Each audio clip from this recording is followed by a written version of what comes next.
Good evening, everybody. It is Thursday, February 24th, 2022, and this is a meeting of the Lunenburg Finance Committee. This is Peter Beardmore, Chairman, and I'm calling the meeting to order. Present at the meeting currently are myself, Chris Menard, David Passios, and Evan Waters.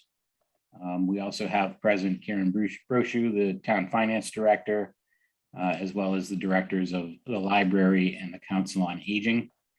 And I will begin by reading the preamble. In accordance with the requirements of the open meeting law, please be advised that this meeting is being recorded and broadcast over Lunenburg Public Access Channel and on Facebook Live on the Public Access Facebook page. The following information is provided for members of the public that would like to participate in the meeting remotely. To participate remotely from a computer, please use the Zoom application using webinar ID 79273-70353, or from a telephone, dial toll-free 888-475-4499 and enter webinar ID 792-737-0353. If you have not registered with Zoom, you'll be asked for your name and an email address. No participant ID is needed. Just press pound when asked.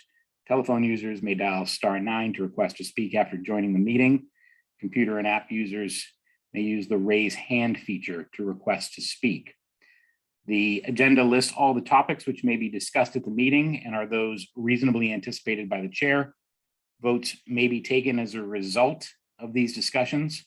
Not all items listed may in fact be discussed, and other items not listed may also be brought up for discussion to the extent permitted by the open meeting law.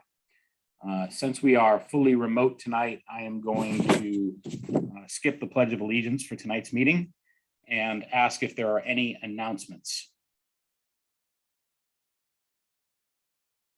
Seeing no hands raised, I will ask if there is any public comment from either the board or members of the public.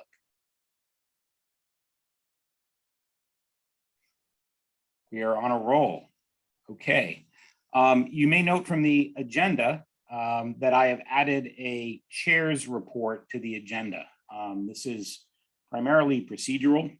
I've been advised to do so over the course of the last month or two by a couple of people.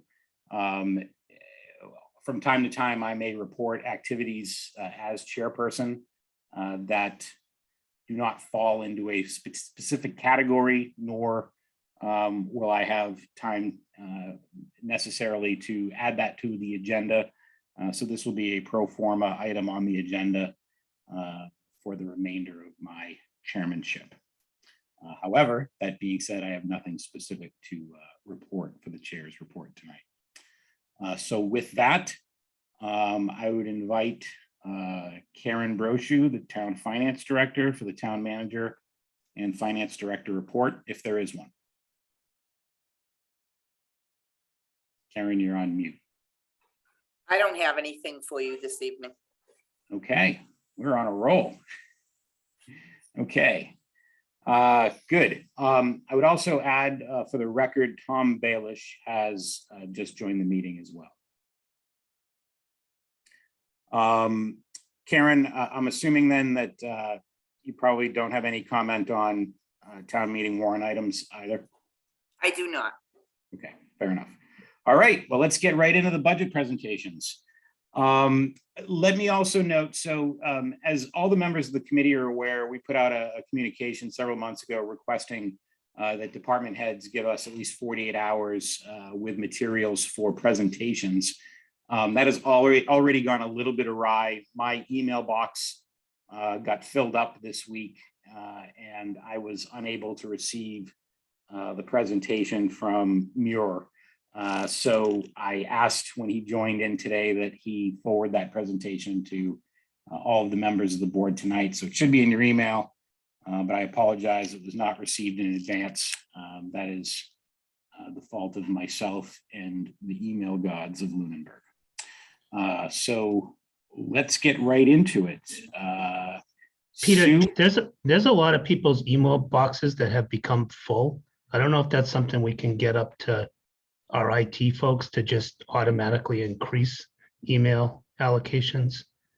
I will inquire for myself and just in general then. Okay. I did make an inquiry from the network director a week or two ago and I don't know where we're at. So Okay. I also understand that, we are soon to transfer to Microsoft, but I'm not exactly sure when that's happening either. So Okay.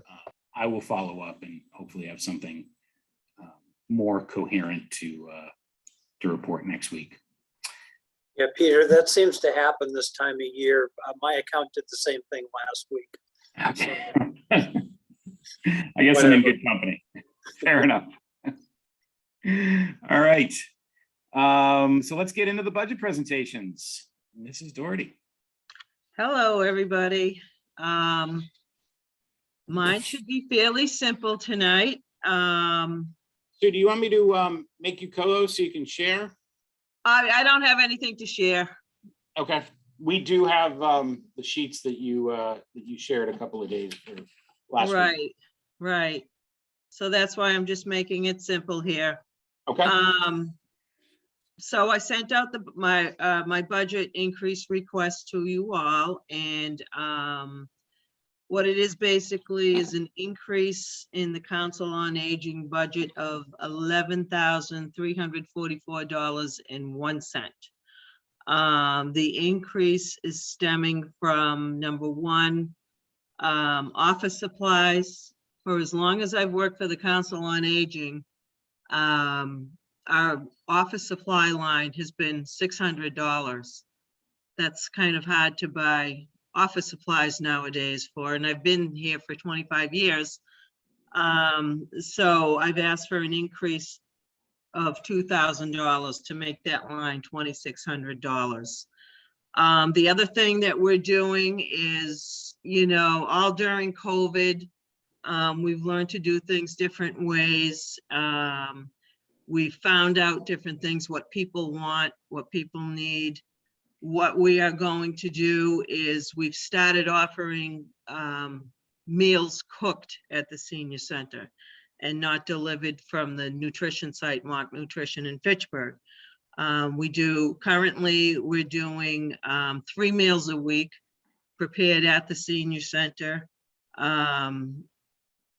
So like on Tuesdays is like, I think this coming Tuesday, we're having ziti and meatballs and sauce and salad. And there's always a dessert and beverage and maybe garlic bread or something.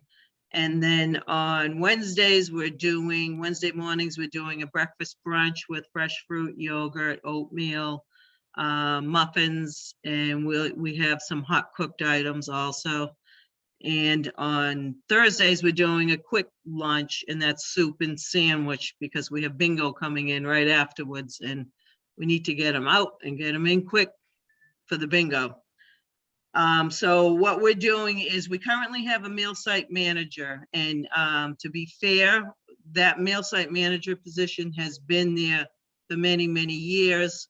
And what that used to consist of is having the congregate meal brought in from the nutrition site, Mock Nutrition. There's no cooking involved. There's only reheating and putting on a plate. Things have changed. Our people don't like the food from the nutrition site. We had to do something. We want to offer something good for them.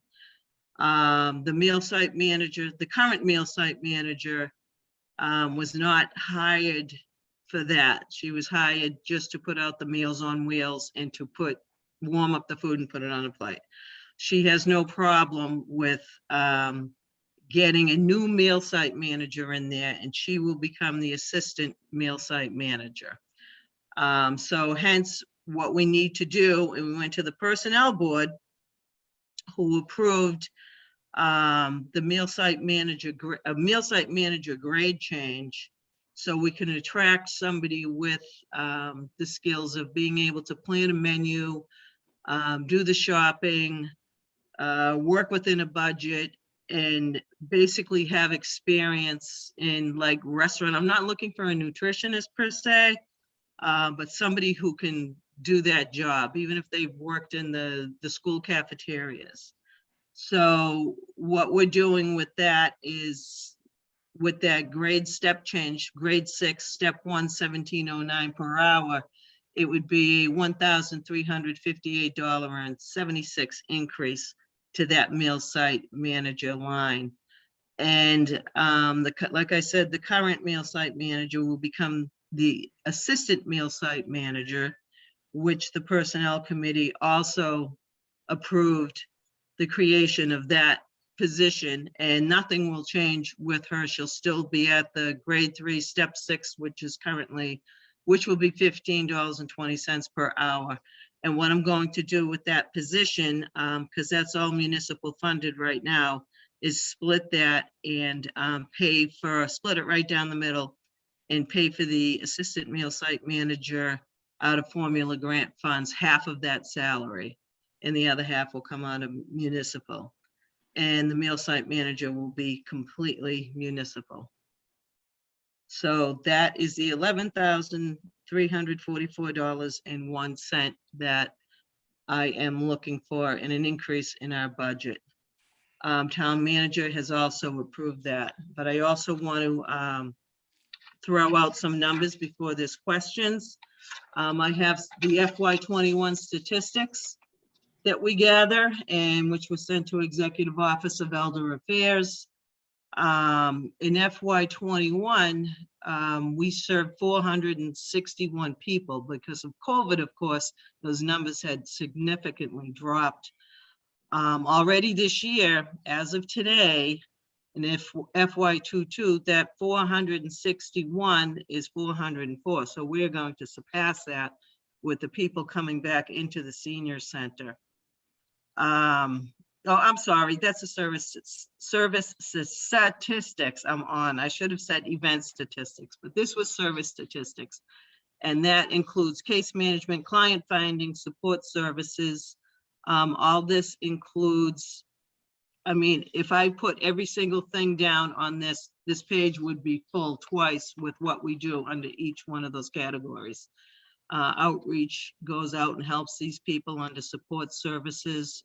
We do wellness checks. We do a sand for seniors. We work hand in hand with the police and fire department with smoke detector tests, snow shoveling, fire detector tests. We do health insurance counseling with the SHINE program. I mean, the list goes on. We help them with food stamp applications. And then on the event statistics right underneath that, which is what I really wanted to point out. This is everybody who steps foot into the senior center for services. In 2021, I'm just going to say we had 3 people in for meals because that's when we were serving the mock nutrition food. We didn't start going with the home cooked food until I think it was last September. But all of this, there's many different things that come under event statistics. We had 371 people last year with that. And right now we've had 633 people attending events at the senior center. So people, like I said before, people are coming back. Up under the transportation, that never really changes year to year. I mean, even with COVID, I mean, we did take the van off for about a month or so at one point, but so we had 49 people last year. We're up to 51 this year. You know, that usually stays to be about the same amount of people on that. And with the volunteer statistics, last year we had 36 volunteers, which is pretty good. They consist of Meals on Wheels drivers, people making friendly phone calls to people, COA members, people who call bingo, people who manage the cribbage games. We have a new thing, we're now a discovery center where we have 3 trained transition navigators who help people who are newly retired look for if they're looking to do something beyond their retirement, which would have to do with their career or, you know, just expanding upon it in nonprofit, they help them find different sources and resources to, you know, use their skills elsewhere after retirement. But last year we had 883.75 hours of volunteer time. Already this year we have 864.5. And I know the police and fire aren't volunteers, but they do volunteer their time and while they are working to help our people a lot, and we depend on them a lot. For instance, tomorrow, with this snowstorm, Lieutenant Thibodeau started the snow shoveling program for my elders, for the most vulnerable ones. And right now he's got 15 people on his list to go to tomorrow while he's on duty when he gets time to shovel them out and spread some sand for them. And the fire department, I'm surprised I haven't gotten any calls today for sand, but this program, because I know a lot of people get confused with this program, Sand for Seniors, it's geared for people who may have a disability or who are unable to be able to go out physically themselves to pick up a bucket of sand at, you know, the local store or whatever. The fire department comes and brings them a bucket. They'll spread it across their driveway for them. And while they're there, they'll go in and check the smoke detectors. And if they need replacement, they'll replace them for them. So, you know, I just want to put a plug in for them because tomorrow they're going to be working. We're going to be closed and they're going to be working doing this for our elders. So that's like a little bit of a comparison with the statistics and how COVID is coming around and people are coming out again. And which is going to segue into my next plan for what we are doing. Fy22 funding, we always get the formula grant, and I put a little explanation on the formula grant for you. What it is, it's comes from the state, and it's a formula of the federal census, and the last time that was taken was in 2010, and there was 2,106 residents in Lunenburg age 60 plus. That has grown significantly. And as you all know, the federal census was taken again in 2020, and according to my counts and what we've been doing and from other sources, we assume we have well over 3,300 people age 60 plus in Lunenburg. Right now, we do not have an official count from the Census Bureau. Heather directed me to a site where it said that their count for people age 60 plus in Lunenburg was 2,762. And that margin of error on that was like 24% or something like that. So for every elder over the age 60, we get $12 per elder. So right now in FY22 and into FY23, we're still going to get the $25,272 that they've been giving us for the past, well, they haven't been giving us that much because it's risen up to $12, and they can take that away also. I see hands up. Does somebody want a question? I'll let you finish and then we'll Okay. we'll do Q&A. And so when the count comes in, if it stands at 2,762 elders, we'll get, you know, $33,144, which is a good increase. They were going to negotiate cutting down that $12 in the state to something else because they didn't think they could handle it because everybody's population after 10 years goes up and up. But Governor Baker said that he wasn't going to do that, and it's going to stand at the $12. So that's good news for us. Eagle House Supporters Incorporated last year, I go to them every year. They're our 501c3 non-fundraising group. And they raise funds for things that we can't cover in the municipal budget. such as if we need new tables and chairs, I mean, big ticket items. They recently were part of, we installed a new overhead projector system, which is really great. We use it for bingo right now, but we have other presentations coming up. And it was like $6,000, and they gave, I think it was $2,000 towards it. So last year I asked them for $12,500, and we got it. I got a grant from Community Foundation of North Central Mass for $7,500. And I'll explain about that in a minute. We also have a Council on Aging gift fund, and people randomly donate to that through the year. And last year there was $4,311 into that. The Lunenburg Cultural Council, and I say approximately on this, is because they pay for some of our entertainers and speakers that come in. And I don't know what they pay them, because the speakers apply for these grants with the Cultural Council. Just from talking to a couple of them, I'm assuming it was about $750. It could have been more, it could have been a little less. And then the Friends of Neshoba Valley Hospital, they give us a little grant every year of $300. So we got about $50,000, a little over $50,000 last year in outside funding. For next year, we're, like I said, we're anticipating that the formula grant is going to stay the same. I put in 10,000 for the supporters that I will probably ask for. And once again, Cultural Council, they're already looking forward to getting applications for Fy23 out. And so all the vendors are calling me, wanting me to, approve them and everything like that. But I want to go back to the Community Foundation grant that we received. If another thing COVID taught us is that the indoor space is not good to do exercises with multiple people.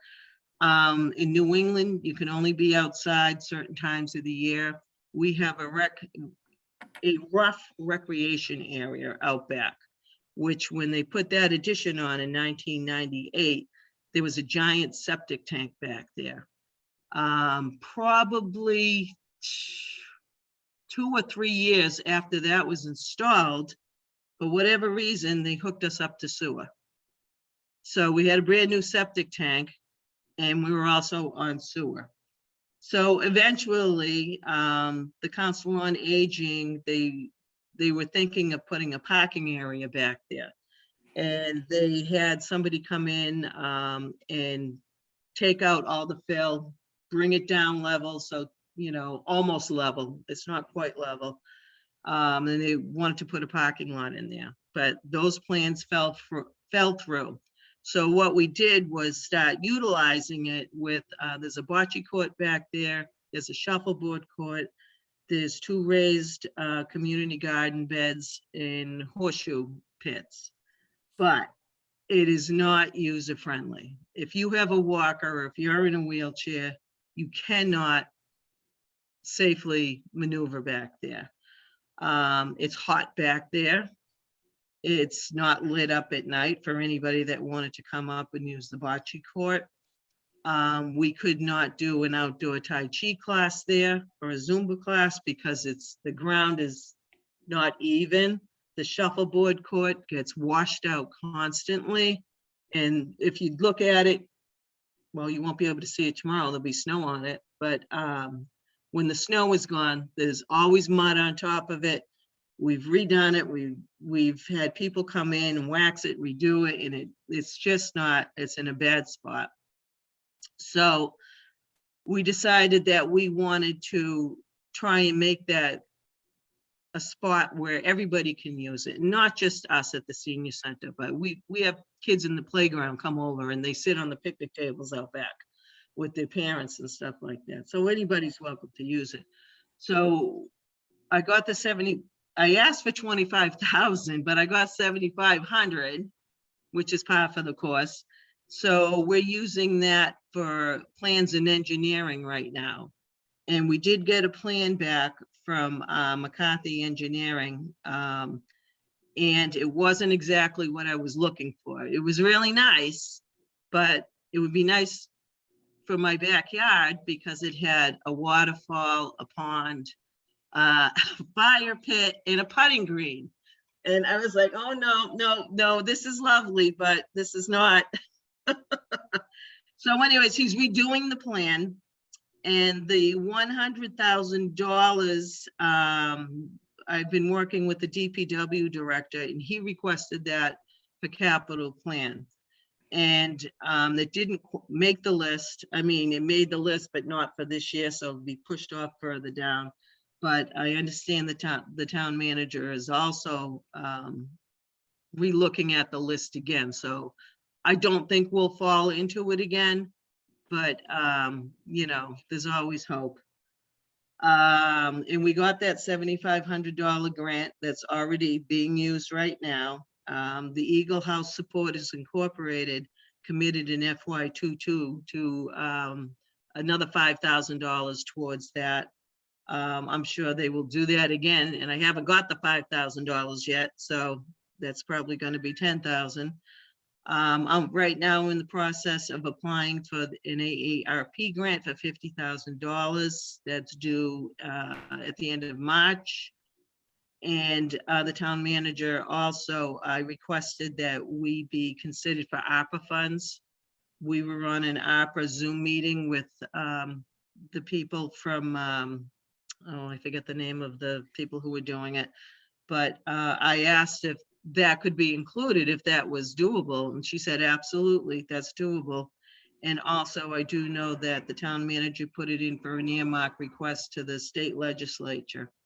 So we are hoping, and we're raising funds, and we're committed to doing this because we need outdoor space. We need it to be a safe place for people in wheelchairs and walkers, and we can do exercise classes and all kinds of stuff out there. We don't want the Taj Mahal.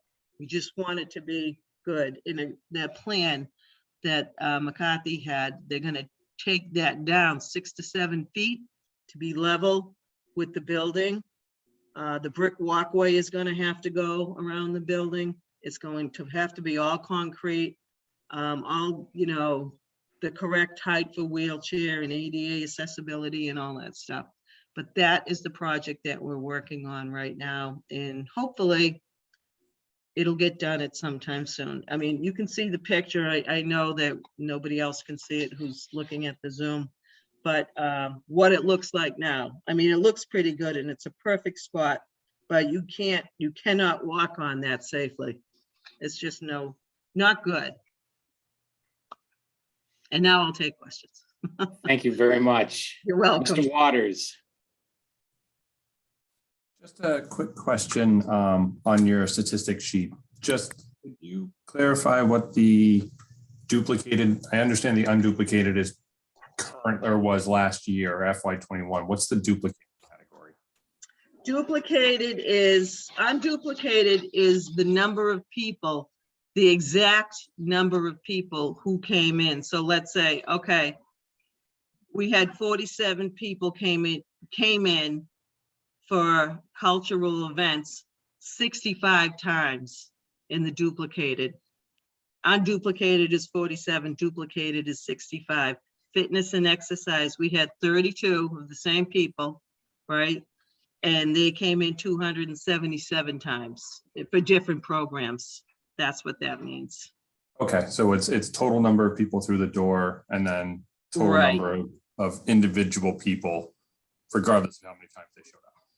What was that?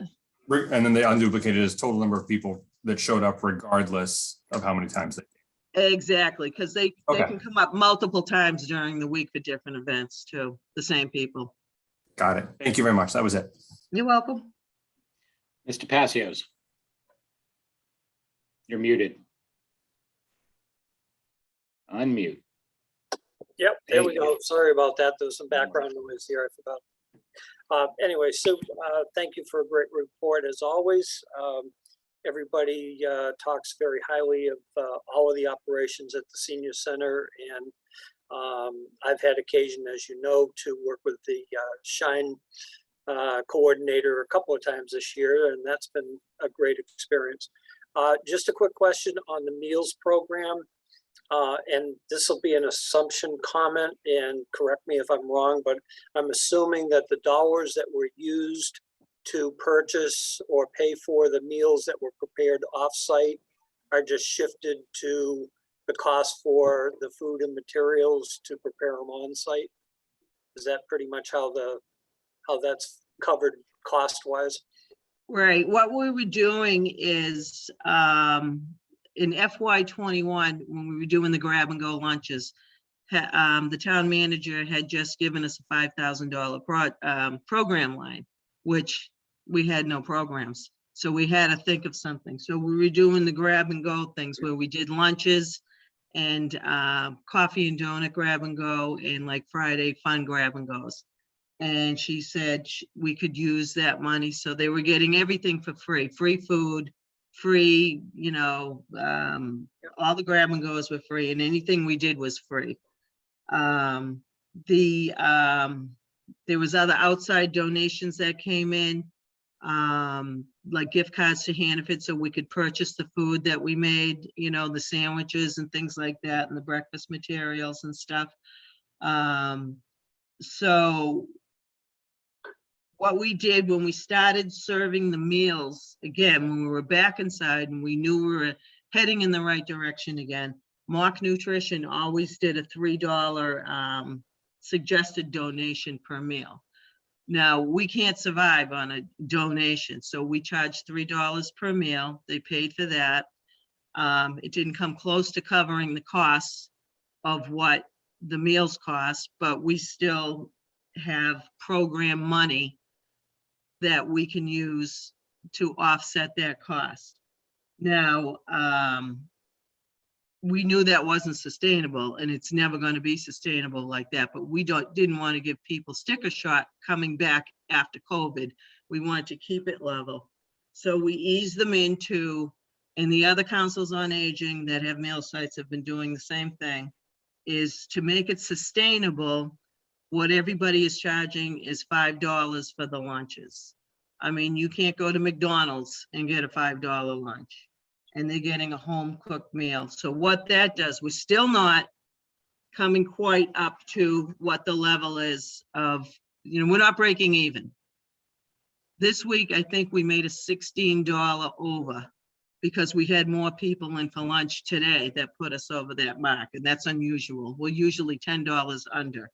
But that's where the program line comes in, and Heather doesn't have a problem with me using that. And how I use that to purchase food is we purchased gift cards through Hannaford, through their corporate website.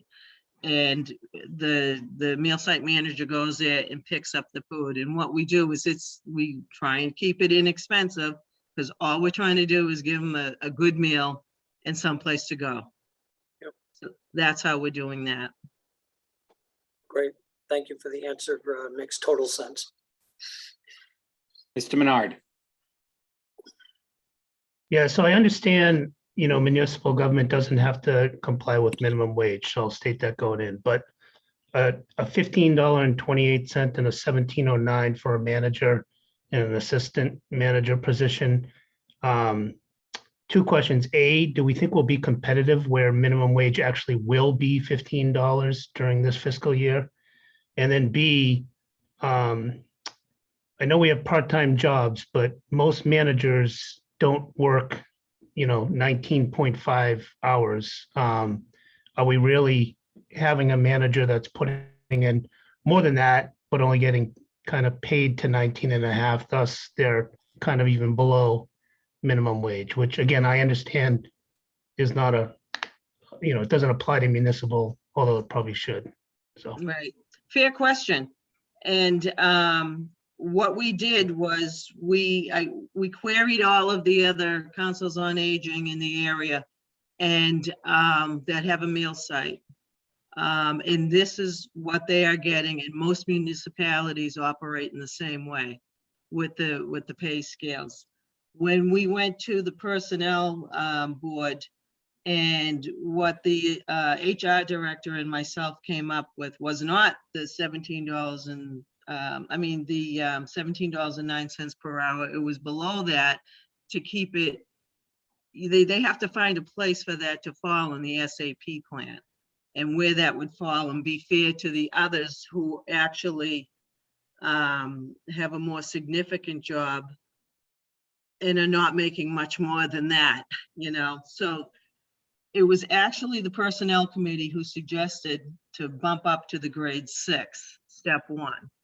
And, I'm totally fine with that. I mean, I don't know, I get it. It's going to be hard to find people, but there are people out there. And like I said, the other meal sites, they're doing the same exact thing. And that's where we get our numbers from. So that's what they're getting paid in this business, unfortunately. All right, thanks. Mhm. Mr. Bailish. Thank you. Sue, thank you for your presentation. I just wanted to check on the materials. So I have 3 pages of materials that were emailed. Is that correct, Peter? We just have the 3 pages? Yes, and so we have the total line in the town manager's budget, which I do not have in front of me, so I apologize. But we do not have which is something that I wanted to ask Heather about, but she's away. We don't have a per department line item budget right now. Okay. Yeah, that was going to be my question, is that I wanted to make sure I wasn't missing anything. No, you're not. And we have had more detailed budgets in the past, and right now we don't. And I actually went back over the weekend and looked at some previous materials, and there are certain departments that have greater detail in their line item budgets than others. As it turns out tonight, we have 3 departments that don't have a lot of detail under the omnibus. Okay. Yeah, I think it, obviously it'd be nice to be able to look at what all the incoming revenue is and where it's getting spent. Obviously that would be helpful. And Sue, one question on the 3rd page that I have is the outside funding. It's 50,000 in 22 and then 36,000 in 23. Is that a $14,000 shortfall in revenue, or is that something you're expecting to come in to make up that gap from 36 to 50,000?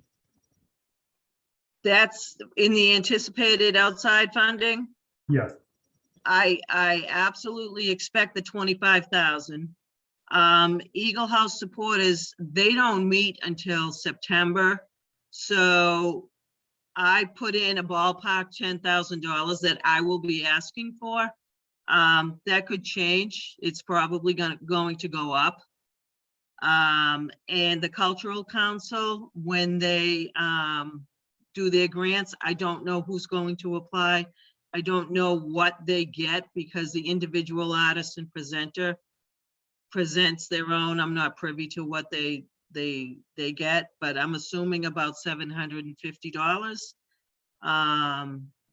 And whatever other grants I apply for, like I have down the bottom, the 50,000 AARP grant, I don't know I'm going to get that. Like I said, I applied for 25,000 for Community Foundation. I got 7,500, but go for the gold, I guess, and see what they say. Doesn't hurt. Okay. So Okay. it's not really a shortfall. It's just what right now in my head I'm going to have. I don't have specific grants that I'm applying for except for the AARP one. Understood. And I guess my last question, and forgive me for not knowing this, but is there a fund, like a backup fund or any other fund that you have in reserve in case you do run into shortfalls? Not really. I follow my municipal budget.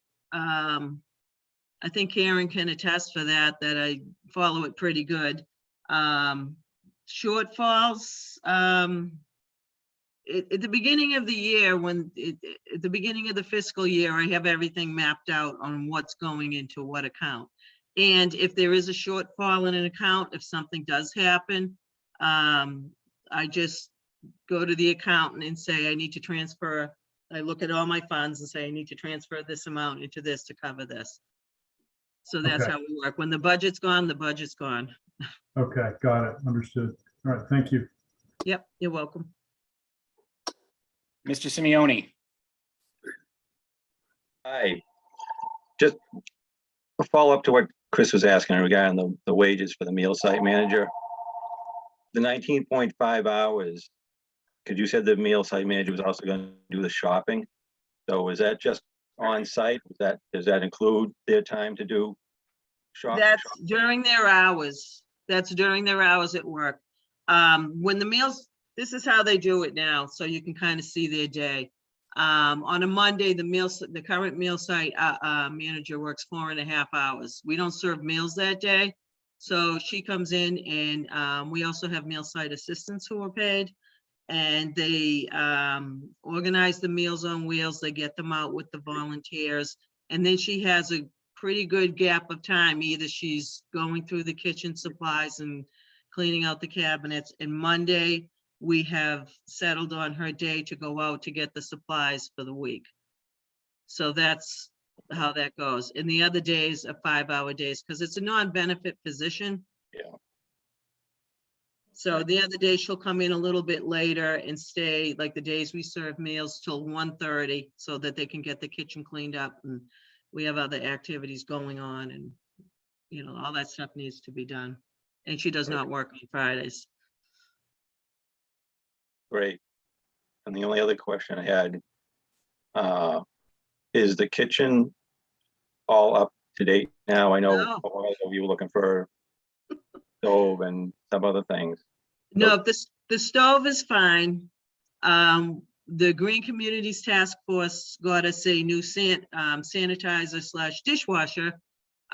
We were in the queue for having the cabinets and the countertops replaced. Of course, COVID hit. Nobody's working. We had people come in. Actually, one whole set of cabinets is off the wall right now in the Meals on Wheels area because they're coming off of the wall. They're falling off of the wall. Yeah. Exactly. So they're gone. Those ones are gone. The other ones are probably next to go down on the further end of the kitchen. It's tough. The contractors aren't there. Nobody wants to work.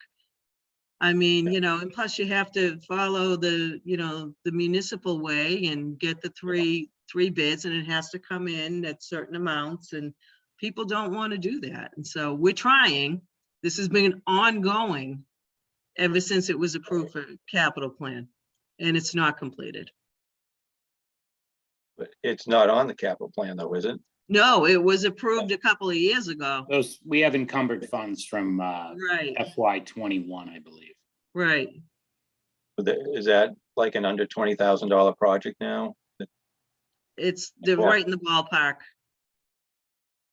It's about 20,000, maybe a little less. I forget what the number is, but it's not over that. Jay, those funds have been reserved for that project. Yeah. The new limit that we set on capital projects will not affect that at all. So it is on capital or it's not on capital planning? It was approved in, I want to say FY21. It may have been FY22, but I think it was FY21. And so the money's there. It's encumbered money. It's just it hasn't been expended. Hasn't been spent. Right. So Sue, you're still looking to get that work done. We're still looking to get that work done. We also had the building inspector in to check out things, and he's kind of changing up the plans a little bit. What they had originally thought to do in that kitchen, which is just replace the countertops and the cabinets. And he is suggesting that one of the sinks in there becomes ADA compliable and is lowered for somebody who needs to use it, who may be in a wheelchair. So that's going to change the game on that too, because that is not something that was anticipated before. So, and like I said, everything's at a standstill. We've had people in there, DPW, Kit from DPW has been bringing people through to give estimates and quotes and stuff like that. And they've just kind of disappeared. Just to let you know, it's $22,000 that was approved on the FY21 capital plan. That sounds right. Okay. Thank you. Okay, I want to be conscious of time here. We're backed up here. So, Mr. Passios. Yeah, I'll make this very quick. Just to make a couple of comments off of Tom's questioning of the shortfall, or whatever you want to call it, the difference in the monies coming in from outside sources with the new budget versus the previous budget. Michelle, one of our previous members on this committee, that was one of her pet projects during her tenure on the committee, and was very sensitive to that, and pulled all the numbers together for us, I think over a couple of year period at least, and just made the members that were on those committees those years very much aware of monies that were coming from outside of the town budget that could potentially evaporate at any one given time. I think we should still be cognizant of that and be ready to step in where needed if critical services start getting to be affected by that money not coming in. Yeah. So I just wanted to add that. Thank you. Yeah, I think that's a good comment. And, you're absolutely right. I think the Michelle Walton legacy on Finance Committee is the town manager has asked each of the department heads to include, outside funds to alert us to that every year. And I think that's prudent that we take a moment to look at that. The other comment, though, Mr. Baelish, is we do, for certain items, we do have a reserve fund. Typically, those are used for like major end items, like a transmission on a fire truck or something along those lines. But we do have the ability to approve an interdepartmental transfer in the event of an emergency situation. Thank you. Okay.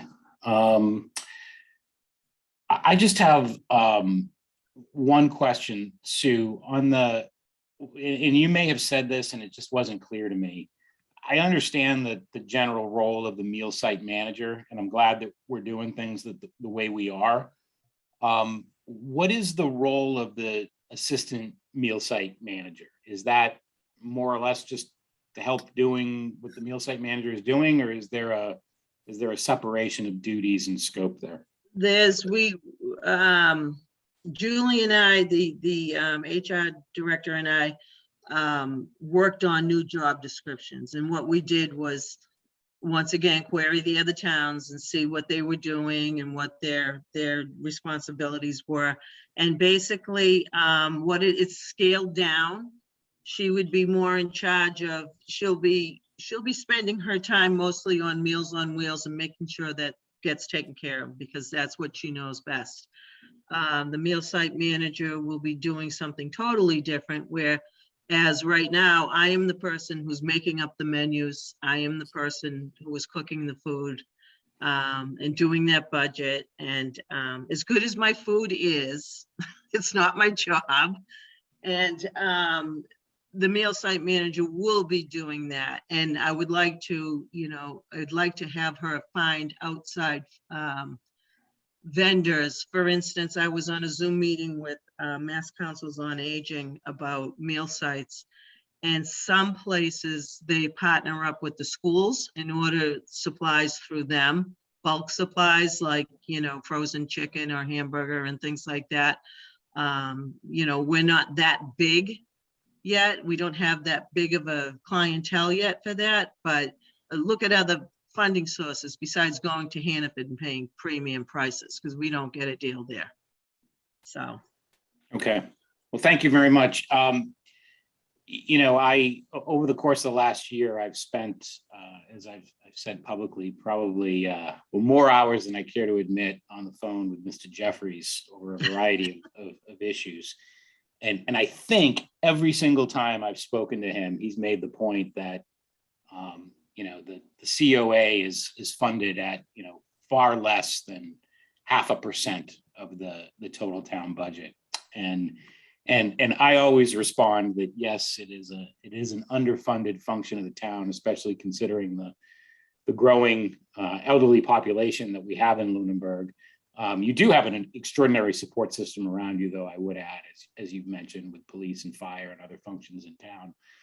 But if there is one, and I think I've said this every year I've been on finance committee, if there's one function that can stretch a buck, and if you have an extra buck to spend it with the Council on Aging, because they'll make the absolute best use of that dollar that any other department can, in my humble opinion. So Can thank I you very put a much for plug what you in? do. Sure, please. The Eagle House supporters, our 501c3 group, at Hannaford, that box by the checkout counters where, the donation box, they've got that for the whole month of March. So throw your change in there if you shop there. That would be very helpful. Excellent. Thank you so much. I appreciate You're it, Mrs. welcome. Doherty. All right. Thank you. Take care. All right. As Joe Bellotti used to say, right on time at 7:30. Mr. Heyman. Good evening. Glad to be here talking with you guys. Thanks for having me. Can I share my screen, Peter? Yes, let me make you Okay. go. So I'll pull up my my presentation for you guys so you can follow along. Got some nice pictures, action shots in the library. Awesome. All right. For you to see. You should be able to share. Here. Okay. Yep. Perfect. All right, there we go. All right, so you can see my notes too, or lack of notes, it looks like. Let's see, can I make that go away? Your others. On display settings. There we go. And then, yeah, swap it. Perfect. Thanks. All right. So a little quick outline for you. Give you a quick look at the library mission statement, update you on our strategic plan, give you some statistics, talk about some of the budget numbers that are relevant, talk about past uses of outside funds, talk about some of our future goals, and then get into some rationale for why we're asking for what we're asking for FY23. Little update on digital trends, which was a big hit topic last time we met, and finish up with just a note on the town manager's preliminary budget for the library and final thoughts and any questions you have. So our brand new revised mission statement here, and our kind of summary into three main focuses that we have: community, resources, and people. The mission statement of the library reads, Lunenburg Public Library welcomes all and serves residents of the Lunenburg area as a hub for the community, enriching our lives through its collections, programs, services, facility, and people. As a result of our strategic plan, we really tightened up our mission statement. If you guys can remember what it used to be, it was probably 3 times as long and talked about a bunch of stuff that most people probably don't associate with the library. And this, I think, is very concise and also reflects those resources that are most important to the community. So our strategic plan, for the first time in at least 10 years, the library has a strategic plan. This is, in my short time, one of the things that I've been looking forward to having on the books for the library. I think it's important for most organizations, if not all, to have an eye on the future and a real pulse on what's happening now. And our strategic plan, which I hope you guys all got earlier in the fall, but it is available on our website if you don't have it, and I'm happy to send it to anybody if you want to request a copy. Riveting reading, as always. So the plan is aspirational and full of high hopes for the library. And that's where our FY23 budget really starts with this strategic plan. It's a document that will be a living document. It'll kind of change over time. Each year we'll add an action plan for the fiscal year, and also potentially change our focuses, but it'll be reflected in the plan, so that we can keep track of it. That the plan also guides our efforts. So just to give you guys a quick summary, the plan really talks about 7 goals for the next 5 years, and it is a 5-year plan. So starting in our current fiscal year, FY22, and going to FY27, we want to focus on community hub, being a community hub, bringing in new and deepening our engagement with underserved populations. We want to improve access, forward innovation, focus on children and teens, and then leadership and sustainability are also important goals of the trustees and the staff moving forward. And I think those goals and the actions that we're planning to do are tightly woven together. All 7 of those goals are really facets of the end product that we envision and having achieved in FY20 at the end of FY27. And I think from feedback from the community, from talking with community leaders, from doing some introspection, the big 3 takeaways from the plan: the community wants more access to the library. The library has an opportunity to better communicate its value to the community, and new and underserved populations will really benefit from a concerted effort for the library to engage with them. Here's one of our action shots. Miss Debbie, our fabulous children's librarian, is out of focus, but this is mid-story time in, I think it was September. A former Lunenburg resident, Angela Ryan, took a bunch of photos for us, and she has since moved her residence, but has some fantastic products that are highlighted on slides here. So brief rundown for statistics. These are very similar to the statistics we talked about last time, but if you guys have questions about other stuff, I may be able to rattle off answers when we get that far from the top of my head. People count.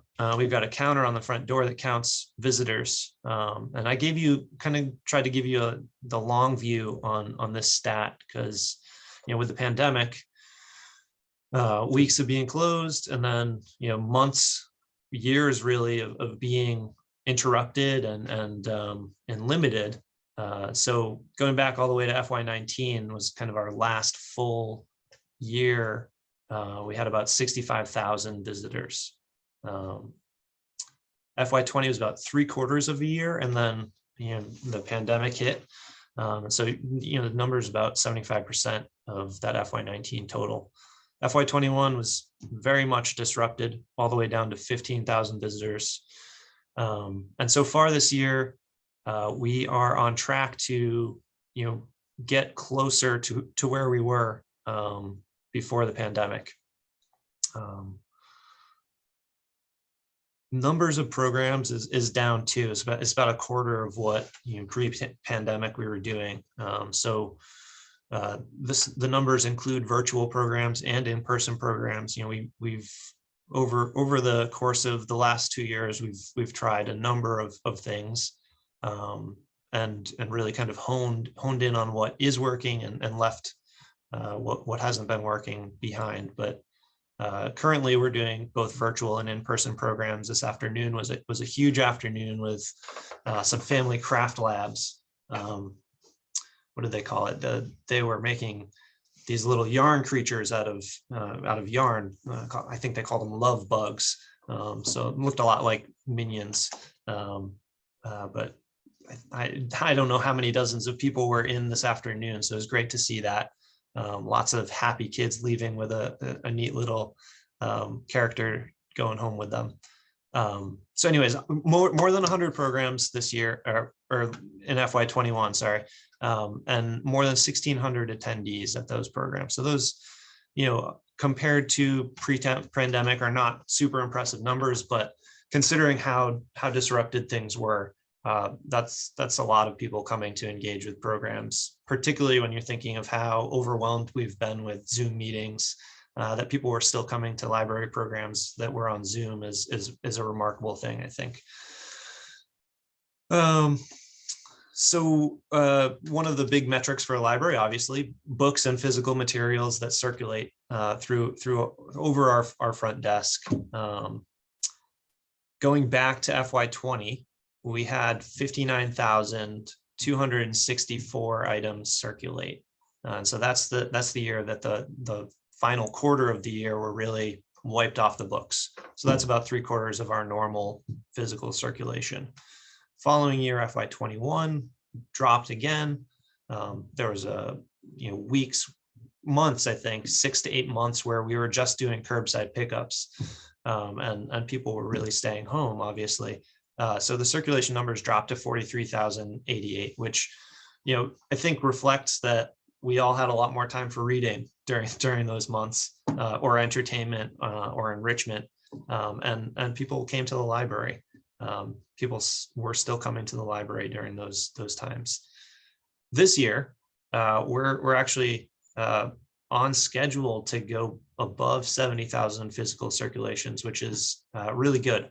It's not been that high for quite a while, 5 to 7 years, if I'm remembering correctly. So hopefully, fingers crossed, we'll keep going in that direction. The value, just kind of an alternate metric of similar facet of activity at the library, the value of material circulated through February, which is about 2/3 of the year, has been about $560,000. So that's based on about the dollar value of a book. One circulation of a book that costs you $25 is $25 of value circulated, basically. So we are on track to do similar numbers to FY19 in that measurement. E-circulations, which the Massachusetts Board of Library Commissioners has somehow counted about a 40% increase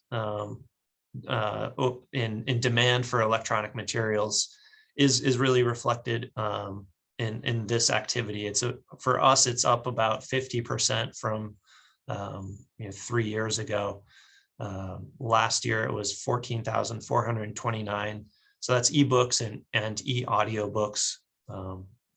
People really don't have to interact with the physical library much to borrow those items.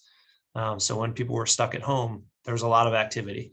But moving forward, I think we can anticipate that demand to stay high. Our projected circulations for those materials for this fiscal year are even higher, by more than 1,000 circulations. So that's remarkable increase.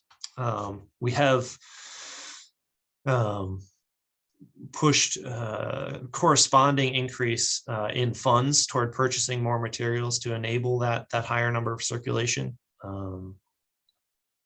So we've definitely spent more money on those materials this past year and a half. Summer reading is one of the biggest activities that the library engages in. Summer is our busiest time of year. It's when we see kids the most, and the numbers here really reflect that. This is the first year that we had a real kickoff event for the summer reading program. We had 250 people come on a Thursday evening to see flying dogs perform Frisbee tricks on the back lawn and celebrate the start of summer reading season for us.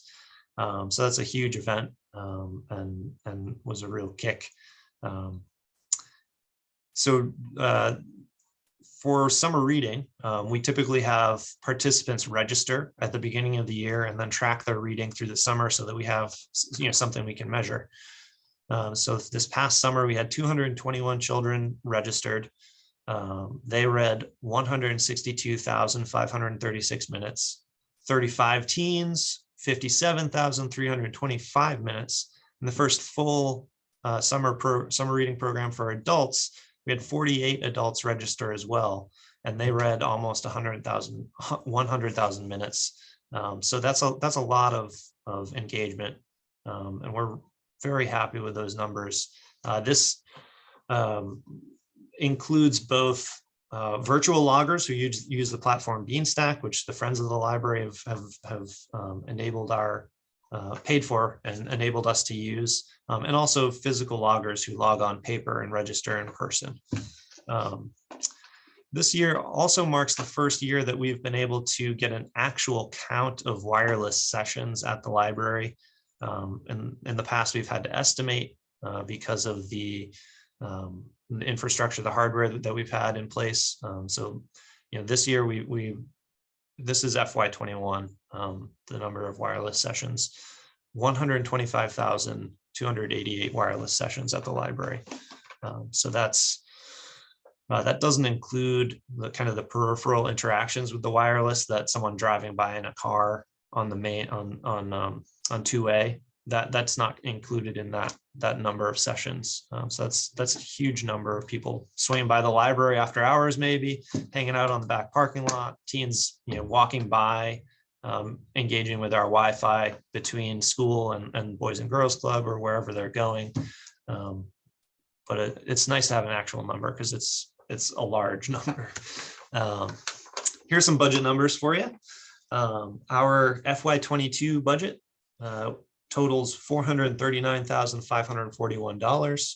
Our last full fiscal year, other departments spent $126,375 on, mostly this is the DPW and benefits.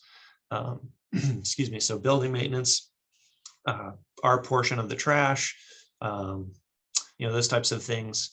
For this year, our other outside funds total, we're estimating to be about $102,000. That includes the Friends of the Library, their operating costs on behalf of the library, their endowment expenses on behalf of the library. It includes state aid money, which is $16,000 or $17,000. Includes a state earmark for $40,000 for replacing LED lights in the library. And I feel like there's one other smaller chunk that may be in there as well. Off the top of my head, I'm blanking. I'm sorry about that. So that's an anticipated total for FY22, $667,916. Our board of library commissioners certifies libraries in the state, and that allows us to participate in the networking opportunities, basically sharing materials amongst libraries. And to remain certified, there is a calculation that averages the previous 3 years' budgets with an increase of 2.5% as a minimum for the town appropriation for the library budget to remain certified. And that required amount for FY23 is $428,256. Our request for FY23 is $502,984. And the town manager's preliminary budget is $492,984 for the library.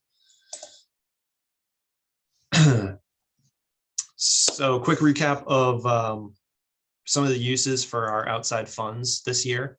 Our Friends of the Library have kind of are perennially very supportive of the library. There have been years where they've spent more than $50,000 on behalf of the library. We are very lucky, particularly in Massachusetts, to have a group supporting the library like this. The Friends are our 501c3. Many, in the past, they've done things like building maintenance. They continue to do program supplies and when we need them, refreshments. They pay for printing and copying equipment in the library and supplies. They sometimes do office supplies, furniture, often contribute to collections and library materials. This current fiscal year, they've paid more than $12,000 for innovative literacy technology in the children's room. That's really two different projects that they've contributed to. The first is, you can see the action shot on the side of this slide, a beam projector system. So it's kind of a game system that teaches literacy. It's a small controller board connected to a projector that's housed in our drop ceiling in our story craft room. And it projects, I think we've got 100 games on there. And the kids can dance around on a mat on the floor, and the projector sensors pick up on their movement, and basically they're interacting almost like a touch screen, only it's a projector on the floor. So it's incredible. Not something you usually see in a library, but for that reason, innovative and something the friends in the library are very proud of. It's been a huge hit with the kids this year. It's on most of the time, and when there are kids in the children's area, they want to go play. It's a variety of different games for a variety of different ages, but you're more than welcome to swing by and check it out. The other thing that they contributed to were 2 more literacy stations, which are computer stations set up in our children's area. And these 2 stations are targeted. We already had 2 for ages 2 to 7, targeted for ages 2 to 7, and these 2 new stations target the next age group up, which is like 7 to 11, and teach literacy skills for that age. Again, very popular since they've been installed, and we thank the friends. State aid is another source. We use state aid to cover part, or have in the past and have this year, part of the annual membership assessment to be a part of CW Mars, which is our network of more than 140 libraries in the central and western part of the state. We use state aid money for technology needs as well, periodical subscriptions this year, and electronic databases as well. Our revolving fund is made up of funds collected from fines and replacement fees, so overdue fines and fees for replacing materials that are lost or damaged. This over the last few years has dipped dramatically, and this fiscal year the trustees have voted to remove overdue fines entirely.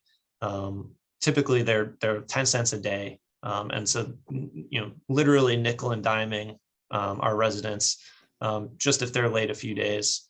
The fines are also often an obstacle to access. So you can hear in the language how it connects to our strategic plan. Kids are often the victims of overdue fines. They're not able to drive to the library. They're not able to pay overdue fines, even if they're 10, 20, 30 cents sometimes. And so we started 2 years ago removing overdue fines for children's materials. And that really positively impacted circulation and engagement with the children's material in the library. And I think, losing some revenue that will go into the revolving fund is more than worth the positive impact that change will create. The other aspect of it is, if people feel guilty about being a little late, or a parent would like to create that structure for their children, we do still accept donations, guilt can donations, or conscience box donations, for however you want to phrase it, through the Friends of the Library. And so that money would go directly back to support the library. If people are able to and want to, they can do that. But those people who are unable to, or who might feel stressed in some way about paying for being late a day or two, they don't have that obstacle to access at the library. And so staff also doesn't have to have those negative interactions about 10 or 20 cents. And so that, even just that staff piece of it, I think this change pays for itself. But what most libraries have found, and we're still in the early stages without enough data gathered for our particular situation, but what most libraries have found when they've made this change is revenue has actually gone up because of that, that at-will donation aspect. If people feel guilty and they do want to donate and they are able to, they often donate more than 10 cents at a time, even if they're late one day. So, you know, we'll see over time if that is the case for Lunenburg. Knowing the people that live here, I would not be surprised. So, yeah, let's skip ahead. Here's a nice shot of us mid-library carpet replacement last summer. This is our main hall. So it looks, maybe you can't tell, but all of the furniture and shelves were moved out. All of the carpets in the library were replaced. This was our FY21 capital project. The carpets look great. The building itself looks fantastic after this project. The work actually was completed in August of 2021. So that was during FY22. Couple things delayed the project, but one tangible impact of this is that people continue to come into the library and ask, how recently was this building built? And their jaws hit the floor when we say 16 years ago. It looks brand new. And this project is a big part of that. So, FY23 goals. So looking towards the future. So this is where, you know, some of our requests are coming from. One of the biggest goals looking forward for the library is to really celebrate the library's role as a hub for community, both a place where people can come to meet, also a place where community and the feel of interconnectivity is developed, strengthened and deepened. People can come here and use our meeting rooms, learn about Lunenburg. Often the first place people visit when they move to a new town is post office, library. And so, you know, we recognize that, and we'd really like to strengthen our position there and be a better first contact or early contact for people who are coming, and, you know, develop long-term relationships, forever relationships, really, with people, so that they keep coming back and utilizing the library as a hub for wanting to feel that connection with people. And the next big one is access. And so I've talked a little bit about it around overdue fines, but access, one of the things that as we were going through our strategic plan, we heard over and over and over again, people want more access to the library. Some of this is a change in behavior because of the pandemic. Some of it is just the library itself. And this is a fantastic library. If I, you know, pat myself on the back, it's not all my responsibility, but, you know, I'm very proud to work here. It is a special place. We have special relationships with groups like the Friends, other community organizations. We work closely with the schools. Sue at Eagle House, who gave a nice presentation before me. But people want more. And so we're not open Fridays. People often ask, why aren't you open on Fridays? Well, we have a finite resource. You have to pay people, have to pay utilities. But hearing the feedback, we staff, trustees, and everyone involved, I think we hear that people want the library open more. And so one of our big requests is about funding additional open hours for the library. Beyond just when the library is open and available, there are other aspects to access. We have our resources, we have the facilities, we also have services. So whether that's digital services, virtual and digital resources on our website, whether it's interacting with people over the phone, by email, in person, off-site, we're looking to expand how we engage with people. And so one of our biggest requests is funding for 4 additional hours on Fridays to be open. And we can talk a little bit more in a couple of slides about how that plays out numbers wise in what we're requesting. Another big goal for us that I've mentioned a couple of times, new and underserved populations. So this is both about new residents who are new to Lunenburg and engaging with those people.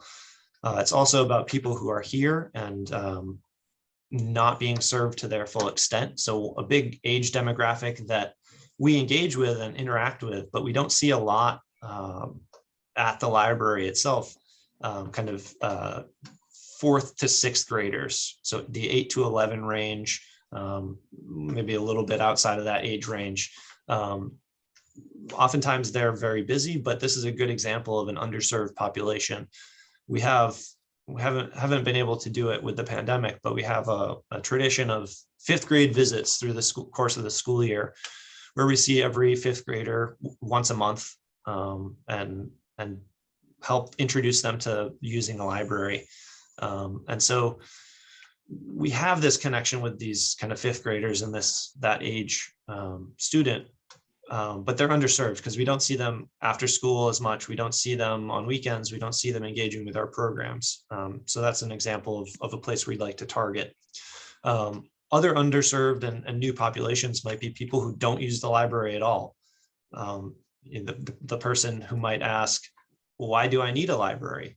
And so we want to kind of move into that realm. We have about 6,000 registered library cards from Lunenburg residents.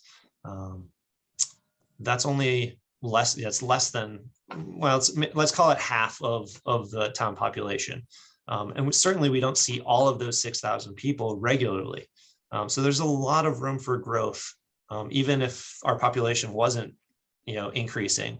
A lot of opportunity there with people in town right now who might better be served if they were interacting with the library, and we want to focus on that. So some budget requests. A big part of opening the library for additional hours would involve staffing. Our current staff level is such that we can't really add hours to any of our current staff. Between our non-benefited employees who are all working the maximum number of hours, really,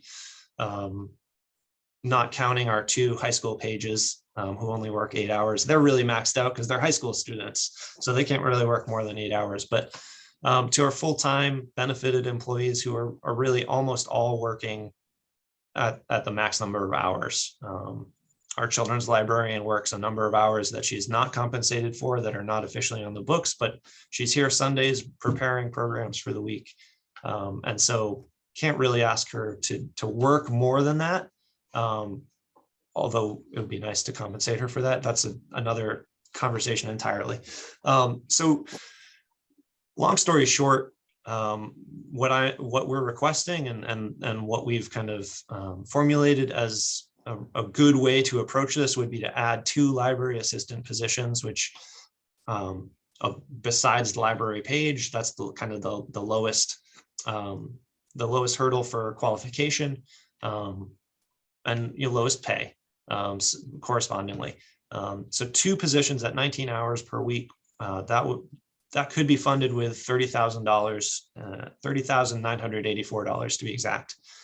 That would enable us to shift some schedules and cover hours on a Friday so that we could be open. We do have an operational safety policy that I think reflects accurately what it takes to safely run the facility, and that is 3 staff people on duty at any time. The layout of the building is such that we've got 2 kind of long areas that are physically separated. And so at least one person needs to be in each of those areas, and they're at the service points in each of those areas. areas, our children's area and our main area. And then that leaves one person who can kind of address emergency situations that might come up. That means the patrons can be safe, the public can be safe, and staff can be safe.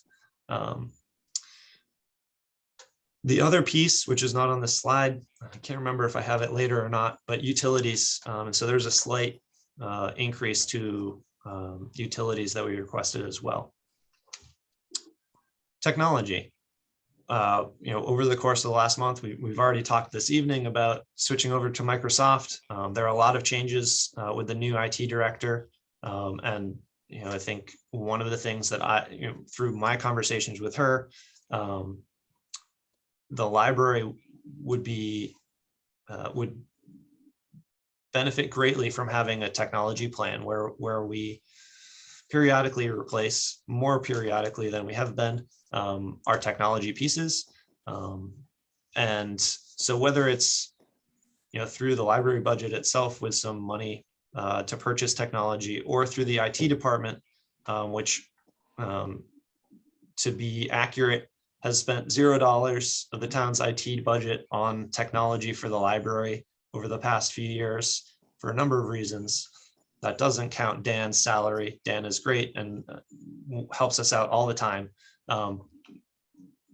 Whether that's in the library budget or in the IT department, we have requested some funds be set aside for purchasing technology for the library. And that's important. Our workstations need to run smoothly to be able to serve our people, to be able to do our jobs. Our workstations need to work. I think that's fairly straightforward.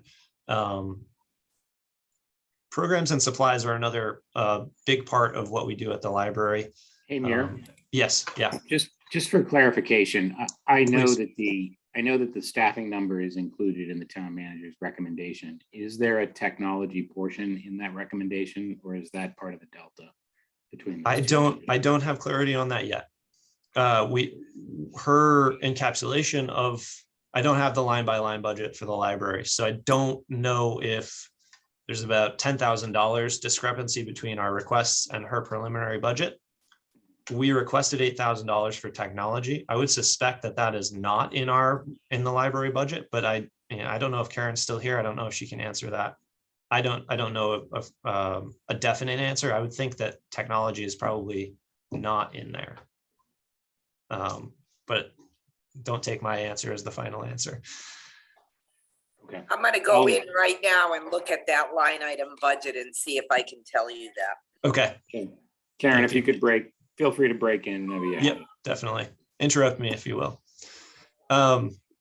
Programs is a core service of the library. It's something we talk about every time I talk about the library and what we do.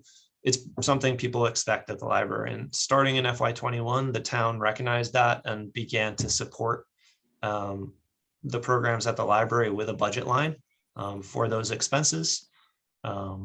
Perennially, this has been something the Friends have strongly supported, contributing more than $10,000 most years to programming, paying for presenters, paying for supplies, all sorts of things that go into that service. And in the interest of continuing to transition some of those real operational costs over to the town appropriated budget, we have requested an increase in that programs line, really eyeing supplies in particular. The past couple of years are a good example. Take-home kits for craft type programs have been very popular. It's one of the biggest ways that we teach some STEM skills, but it also works for the program that I talked about, the library hosting this afternoon, our little love bugs, I think they were called. The materials could be made into a kit. So a family could take it home and do it at home. And what happens typically, our staff goes and uses their own funds, their personal money to pay for supplies to build these kits. And then the Friends reimburse them. And so that cost of this, part of the cost of that core service gets hidden that way. And so we're just asking for, some of that to be switched over. Let's take a break, talk about digital trends, and then we'll get back to a little more budget rationale. This is, this is always interesting, I think. And when my first conversation with Mr. Beardmore, this was one of the questions that he asked, and I very much appreciated him asking about it. And so I continue to make sure that I bring some data about it for you guys to look at. These numbers are the collection size, the number of items in the collection, our ebook and e-audiobook collections over the years. Now, from FY19 to now, usage has increased 150% or more with these collections. So if we look at the collection size itself, that's also reflected, excuse me. So in 2019, which was, we had 81,000 total items in our electronic collection in Overdrive. This past year in FY21, the total number of items in the collection was 171,635. So that's more than doubled during the course of the pandemic. And a lot of that is in response to behavior changes during the pandemic. The demand has gone up, and subsequently more money has been spent. So in case you have not heard this before, our ebook and e-audiobook collection is made up of two pieces, really.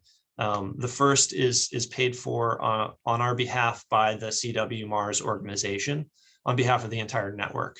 And so that's a shared collection amongst all of the member libraries and all of the people who use them. And that makes up the majority of these items. So part of our annual membership fee goes towards purchasing items for the collection. It's just done in a joint way, so it's a little easier to do it that way. Understandably, when you're talking about several hundred thousand items. And then there's a smaller piece where our library contributes directly to buying items in the collection that can be,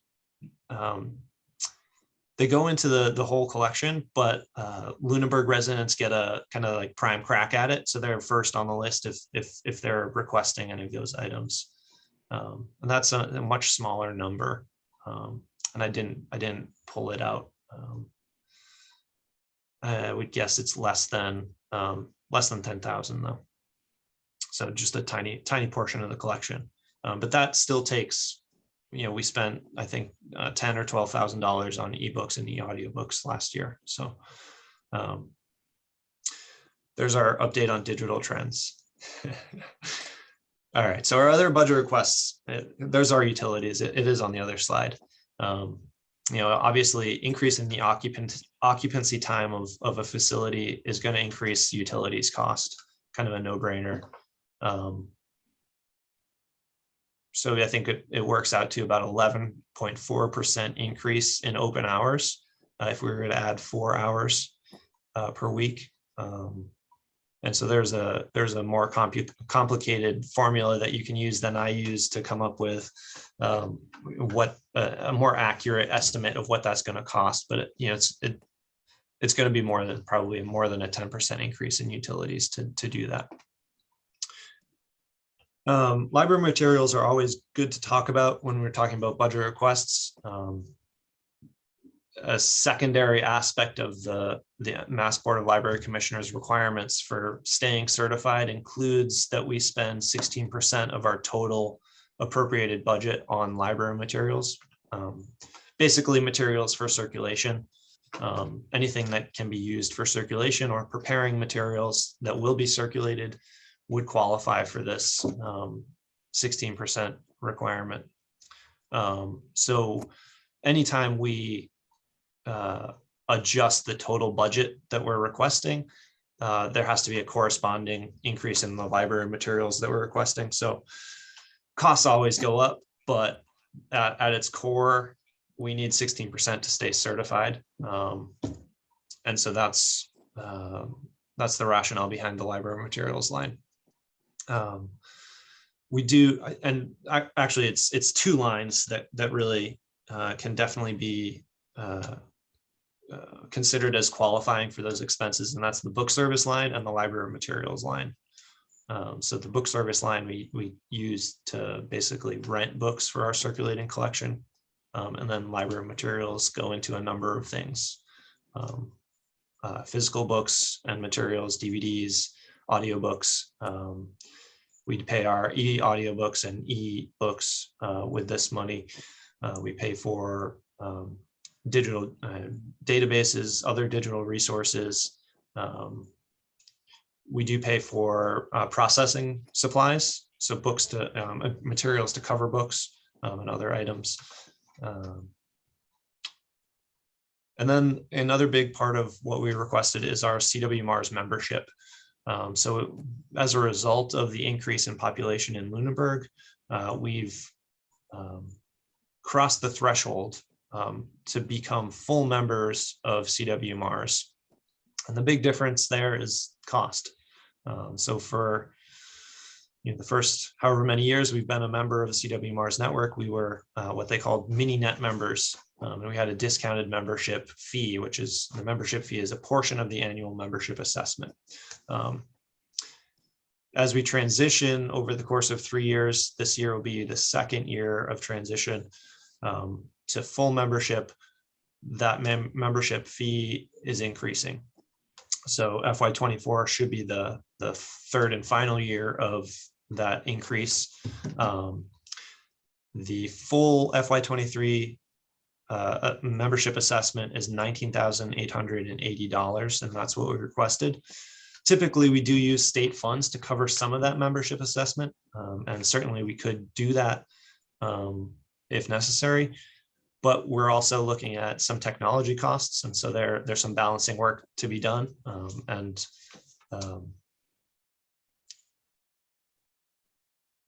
certainly understand that. Let's go to, so the next slide, just a kind of a recap of the town manager's preliminary budget.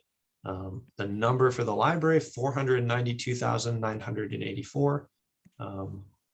As I mentioned, that is about $10,000 less than our total requested budget. But I do think, without knowing line by line, that I can pretty strongly agree with the town manager's description, which I'll read briefly for you. The preliminary budget addresses all of the top priorities of the library, including funding to hire 2 part-time staff required to open on Fridays, as identified in the library's recent 5-year FY23 preliminary budget message, and proposal page 6. Wow, I feel like those words are out of order. Our strategic plan increases the heating line to address increased heating costs related to opening on Fridays, increasing the programs line to decrease dependence on the Friends of the Library annual contributions to programming, an increase in the CW Mars membership assessment that reflects the full cost, and an increase correspondingly to the library materials that currently exceeds the 16% spending requirement on library materials. And as I said, without knowing the exact details, I think the total number that seems like an assessment that I can agree with. So my final thought to leave with you before you ask your questions: how can you calculate a library's value? Well, one website, ilovelibraries.org, tries to do that. Basically, you go there, you plug in LPL's tangible results. I did it for FY21, our last full fiscal year. And the site estimates a return on investment. So the value based on circulations, electronic and physical, visits, use of our meeting spaces, attendance at programs, number of database retrievals, et cetera, it returns this as the value of those interactions. I suspect some of the intangibles, like interacting with our lovely library staff, can't be quantified. But I think this is a nice starting point. If you look at a potential investment of $492,000, that would be a 5-to-1 return on investment, which I think is pretty good. Questions for me? hopefully you didn't fall asleep. No, thank you very much for your presentation. Thorough as always. My pleasure. I will reach out to Heather via email if I can get my email working, or by text, and try to get some more line item detail for the members of the committee prior to next week's meeting. And if there are any additional questions relating to the line items, I would ask the members to route them through the town manager to Muir, and we'll get those questions answered. Mr. Menard. So I guess it was a great presentation, good overview of the 5-year plan. I'm glad we have it. And I was going to ask about the line item details, but maybe I'll just ask a process question. Does Heather come up with the line item details, or do you, and why are they not here today? Let me run down. I can give you what I've requested line by line. I've got a spreadsheet here. Let me just format size so I can look at it. If I could interrupt for just 1 second, I looked at the line item detail that's in the ClearGov site, and there is no technology funded in the line item budget for the library. Was your request 8,000, Muir? It was. So that is funded in Heather's budget at 0. Yeah, and when I talked with Heather, when we met and discussed requests, there are a number of ways that we could fund some technology purchases, and she may have put it in the IT department, for instance. Exactly, and I think the reason why it was pulled out of the library's budget is because with all the changes that we're hoping will occur with the new IT team that we have, she felt that a lot of Muir's issues with technology would be addressed via that route rather than funded in the library. Certainly, the library has really 3 emergent needs when it comes to technology: our phone system, our servers, our server infrastructure, and the biggest emergent need for purchasing technology besides those 2 would be our thin clients, which are our ancient public access computers, which basically don't work. So yeah, I guess there's that. Just part to my question on like the process of it. Do you pull? I assume you pulled together a budget. I assume that you presented it to the library trustees, and I think Harry is the chairman of that. And that he's too. Yeah, and I believe I'm just saying process wise, has he seen it? Does he agree with it? Absolutely, yeah. So the process for the library, we get the target budget from the town manager. I look at it, kind of prepare my thoughts, and bring that to the budget subcommittee of the trustees. Sit down and talk them through it, take their feedback, basically talk about it, and decide what we want to ask for, what we want to request. I prepare those materials, justifications, et cetera, update the full board at whenever the next full board meeting is, and in between submit it on time and talk with the town manager about all of it. And then she balances, the whole town, all of the priorities across town. I advocate for the library on behalf of the trustees, and we request, what we see as needs for the library. So is it not available tonight because it hasn't been blessed by Heather? I don't know. The preliminary town manager's preliminary budget, which is the response to the requests, I don't know the exact numbers, but I'll give you my requests. So our salaries are made up of 3 budget lines: the director's salary, which we requested $80,745.50, which is the contracted amount. We have an adult, it's called assistant library director salary. And that total is $49,846.50. That's based on the collective bargaining agreement, the last collective bargaining agreement, which I don't believe has been updated. And then our staff salaries, which the request is $170,928.24. add to that the 30,983 for the 2 new positions. That would be a total of just over 200,000 for the library staff salaries. The next budget line is sewerage disposal, which we did not request any additional above the target. Electricity charges, we requested $24,500, which is $2,000 more than the target. Heating charges, we requested $18,500, which is $1,500 more than the target. Water charges, we requested $800, same as the target. Network maintenance $500, same as the target. Book service $4,500, same as the target. Programs, we requested 8,000, 3,000 more than the target. Contracted services, same as the target, 2,500. The CW Mars network line is the membership assessment fee. We requested 19,880, which is 5,880 more than the target. Postage, $300, same as the target. Office supplies, 4,800, same as the target. Custodial supplies, $300, same as the target.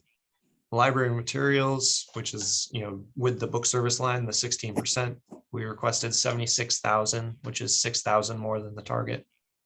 Mileage reimbursement is 900, same as the target. And the technology purchase, we requested 8,000, which obviously would be a new budget line, and there would be no target on that. And that's it, for a total of 502,000 and change. Thank you. You're welcome. Okay. So it looks like the only changes from what Muir is requesting versus what Heather is recommending at this point in time is the $8,000 for the technology, and there's a $2,000 difference in utility costs. And we don't have any insight as to whether any of that technology will be absorbed by the IT budget, Karen? Well, I know that based on the budget meeting that we had with Muir, the discussion was that, and I believe that it is anticipated that at least some of the issues that Muir has, meaning I know we talked about the telephone issues because we're looking to make changes with that through the IT department. And so I'm not sure how much of the issues that Muir has would be addressed through IT, but I know at least the telephone issue, and I think there may be some server issues that would be addressed as well. Yeah, we have solutions for both of those two things. That's my understanding. So it might not be fully funded at the $8,000 request, but I believe that a large portion of it would be taken care of through the IT budget. Okay, and we do have IT coming in a few weeks, and we'll have that discussion at the time, and obviously get some more clarification and budget detail from Heather, hopefully in the next week. And I can talk to Heather too. She's on vacation this week, but we can get you guys a detailed line item budget by department so that you can see that information. Yeah, we've received that in the past, Karen, and I don't know what happened. I know that you have, and even the summary page as well to see where we're at. So we'll work on that so you guys have that information, because I would agree with you that it's difficult to look at anything and have these discussions without having those numbers in front of you. Yep. Okay, thank you. You're welcome. Mr. Waters.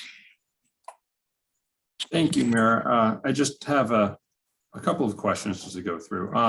The overdue fines, that's gone for good, or is that like a continuation of the 2 years ago? So we'll assess as we move forward, as we can gather data. If it looks like it's a disaster, I think we're flexible enough that we can change direction. The feedback so far has been very positive. But again, when we're talking about, fines, there's a revenue aspect to it too. So we'll take a peek at it, and we track the donations that come into to the Friends through the library, for their book sale, for their pop-up book sale, for the facts, for the copies, and also for the guilt can donations. So we've got we'll track it. Yep, and we can give updates. So Are you also tracking sort of the percentage of non-returned? Yeah, and yeah, so two portions of the revolving fund and two portions of fines. The overdue fines, and that's what we kind of got rid of. Replacement fees, if necessary, are still in effect. So if somebody loses something, or they drop it in the puddle on their way in or on the way out, and they pay for that, that is still coming in as revenue. So yeah. Okay, my concern was if you lose that portion of it, then what's the incentive to bring the book back at some point anyways? Yeah, but I think most people,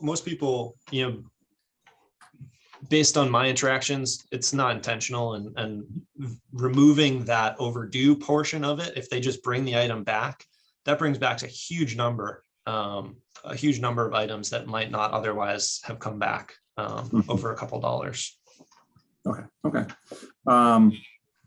For the staff portion of it, kind of piggybacking off of Chris's questions from Sue, that if my math is correct, that works out to about $15.68 an hour for each of those positions. Is that sort of on par with that level throughout the surrounding library staff or different town libraries? Yeah, great question. For library assistant type roles, I don't have really recent data.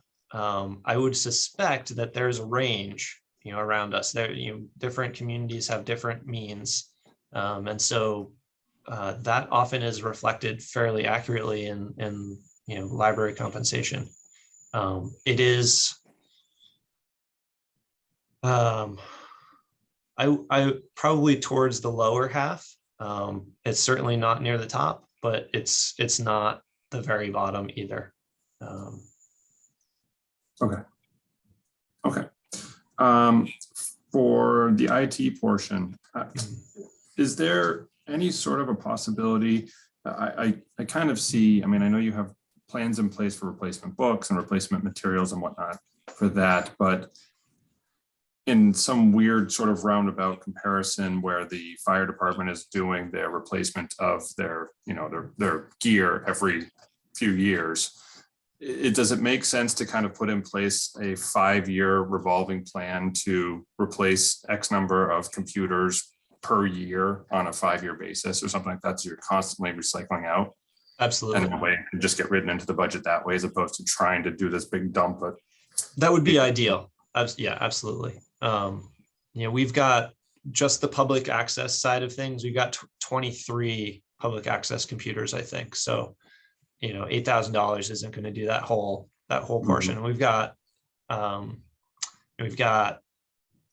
8 adult staff members. They each have a workstation, and then we have 2 front desk computers.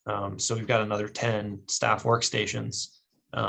Again, definitely needs to be paid for on a revolving basis, and we have done a decent job of that over the last few years. We're a little behind schedule because some other things have come up, but ideally it would be a revolving thing that would be part of the budget somewhere.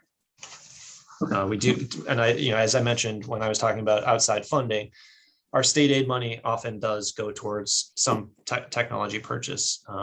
When you're combining that with the membership assessment and some databases and some periodicals, you don't have a lot to work with, but some you can do some. So okay.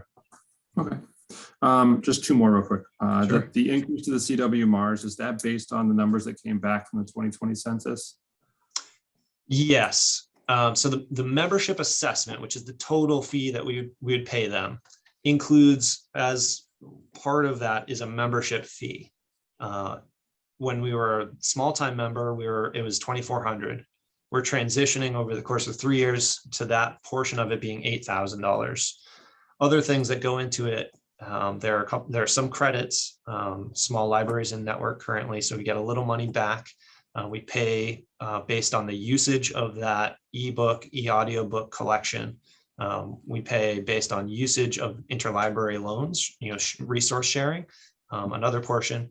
And then we pay for our network line, the network connection through which our staff computers and actually our public access computers these days reach the internet is through a relationship with CW Mars, basically. So, there are other, pieces here and there too that go into that, but it's a number of things that we're paying for in one. And so the big adjustment there is that membership fee piece that is ballooning. Right. But that was planned anyways. I remember you talking about it last year, that it was kind of a stepping Yeah, up. we've There was known, nice enough we've credit. known it's been coming. And they gave us about a shorter window to transition as they could. And I was part of the bylaws committee to do my advocating for Lunenburg, and basically unsuccessfully, unfortunately, but trying to get them to extend that to maybe 5 years, et cetera, et cetera. It is what it is. Exactly. The last one is just sort of a general question on the e-material. Where is that all licensorship and it's stored through some other company, or is it physically stored in-house? Where is the majority of our sort of e-material housed, in a sense? Yep, they're all, so for us, it's all with Overdrive. So it's one company. You can access it through the Libby app. You can search our catalog and include the e-materials in your searches and results. Excuse me. But it is, so it's licensed, it's offsite, it's cloud-based. We don't house any, it's not on our server or anything. So it's pretty convenient. Okay, so that makes updating computers much easier then as well. Yeah. You don't have to worry about losing anything. Okay, that was it for me. Thank you very much. Cool. Thanks for your questions. Mr. Baelish. Yes, thank you. And I'll reserve, comments and questions on some of the financial aspects once I see the budget. But I just can't resist a couple comments, which is I just wanted to commend you, Muir, and your staff and the board for just doing such a terrific job. My family and I just love the library. We're big users. I'd be shocked if we're not, among the higher users of families in town. In fact, I checked my app today, or my CW Mars login, and I've got 8 items on hold, and I've got a couple items checked out, and I just couldn't resist saying that because we're such big fans. So Thank you. Great to see you here and understand what's going on at the library. You bet. And just wanted to make that statement publicly. So thank you and all that are involved. We always have a pleasant experience there. Glad to hear it. We are all happy to do it. We love working at the library, and our trustees love serving the community in that way too. So, thanks. Appreciate the support. Thank you. Yeah. Hopefully we'll see you soon. All right, well, thank you very much. I just wanted to, my own, my additional value add here is I thought that perhaps at some point in the near future, when Mr. Passios comes back into town, that he ought to be doing a demonstration of that interactive projector dance moves thing. I think that would be a really fun thing to get on video for the Finance Committee. I'll reserve the space. Just let me know when. Plan on it. Okay. All right. Thank you so much, Muir. It's been Thank you, guys. a pleasure as always. And Same here. And we'll get those clarifying items and get that information out. And as I said, for members of the committee, if there are additional questions, once we get those materials in the next week, route them through the town manager to Muir. And we'll go that route. Thank you so much. Thanks, guys. Have a good evening. All right. Take care. Bye. All right. Once again, right on time. literally an hour late. Mr. Bernie, Good evening. how are you, sir? I'm well. How are you? Very well, thanks.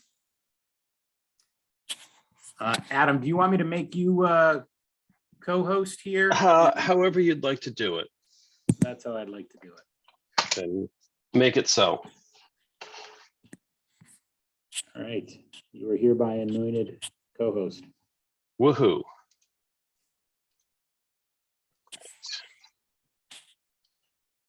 Oh, that's not what I'm trying to share. There we go. I don't like this. There we go. How am I going to move you guys out of the way? Why is it doing this?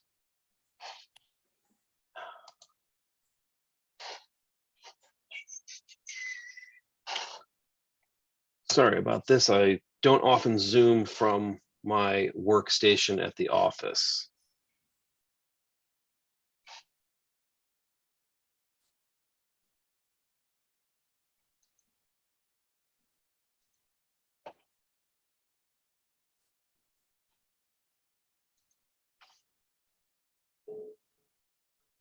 Well, we'll just go with it.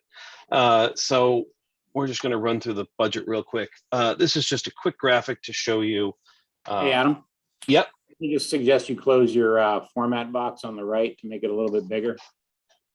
Yeah, it's not showing up that way on my screen.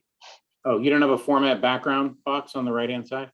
No, not on the machine that I'm looking at on my screen. I'm seeing it on my screen here. That's odd. Okay, well, let's. It's a dual monitor setup at my desk, Yeah. which is what is just throwing everything off. Okay, no worries. But- Drive on. Essentially, this is just a graphic showing what our budget is comprised of. 94% of it is salary. Yeah, we're, and- hey, Adam, we're still on, you need to click on that slide because we're Okay. still on your title slide. Of course we are. So now I'm ahead. Just click on slide 2 on the left and we'll be able to see what you got there. This is not working the right way.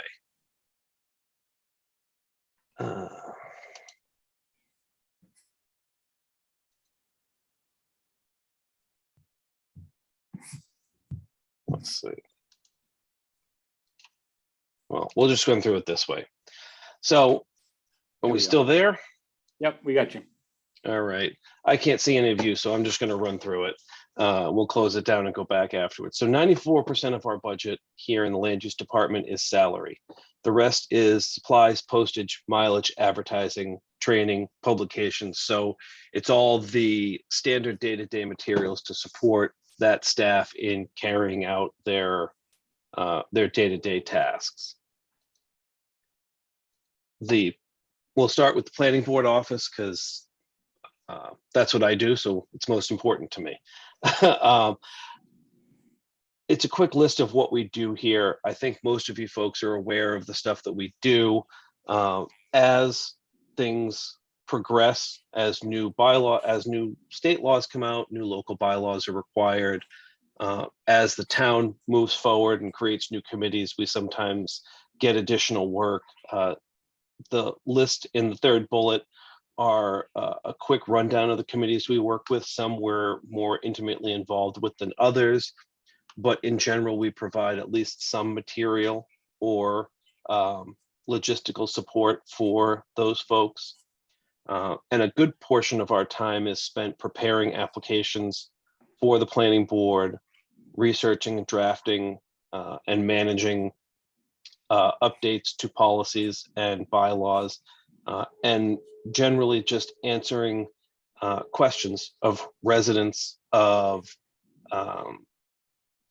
engineers, of lawyers, whomever, and it's a very reactive environment. That's just sort of the way that this department operates. It's not for lack of trying to be proactive. It's the nature of the business.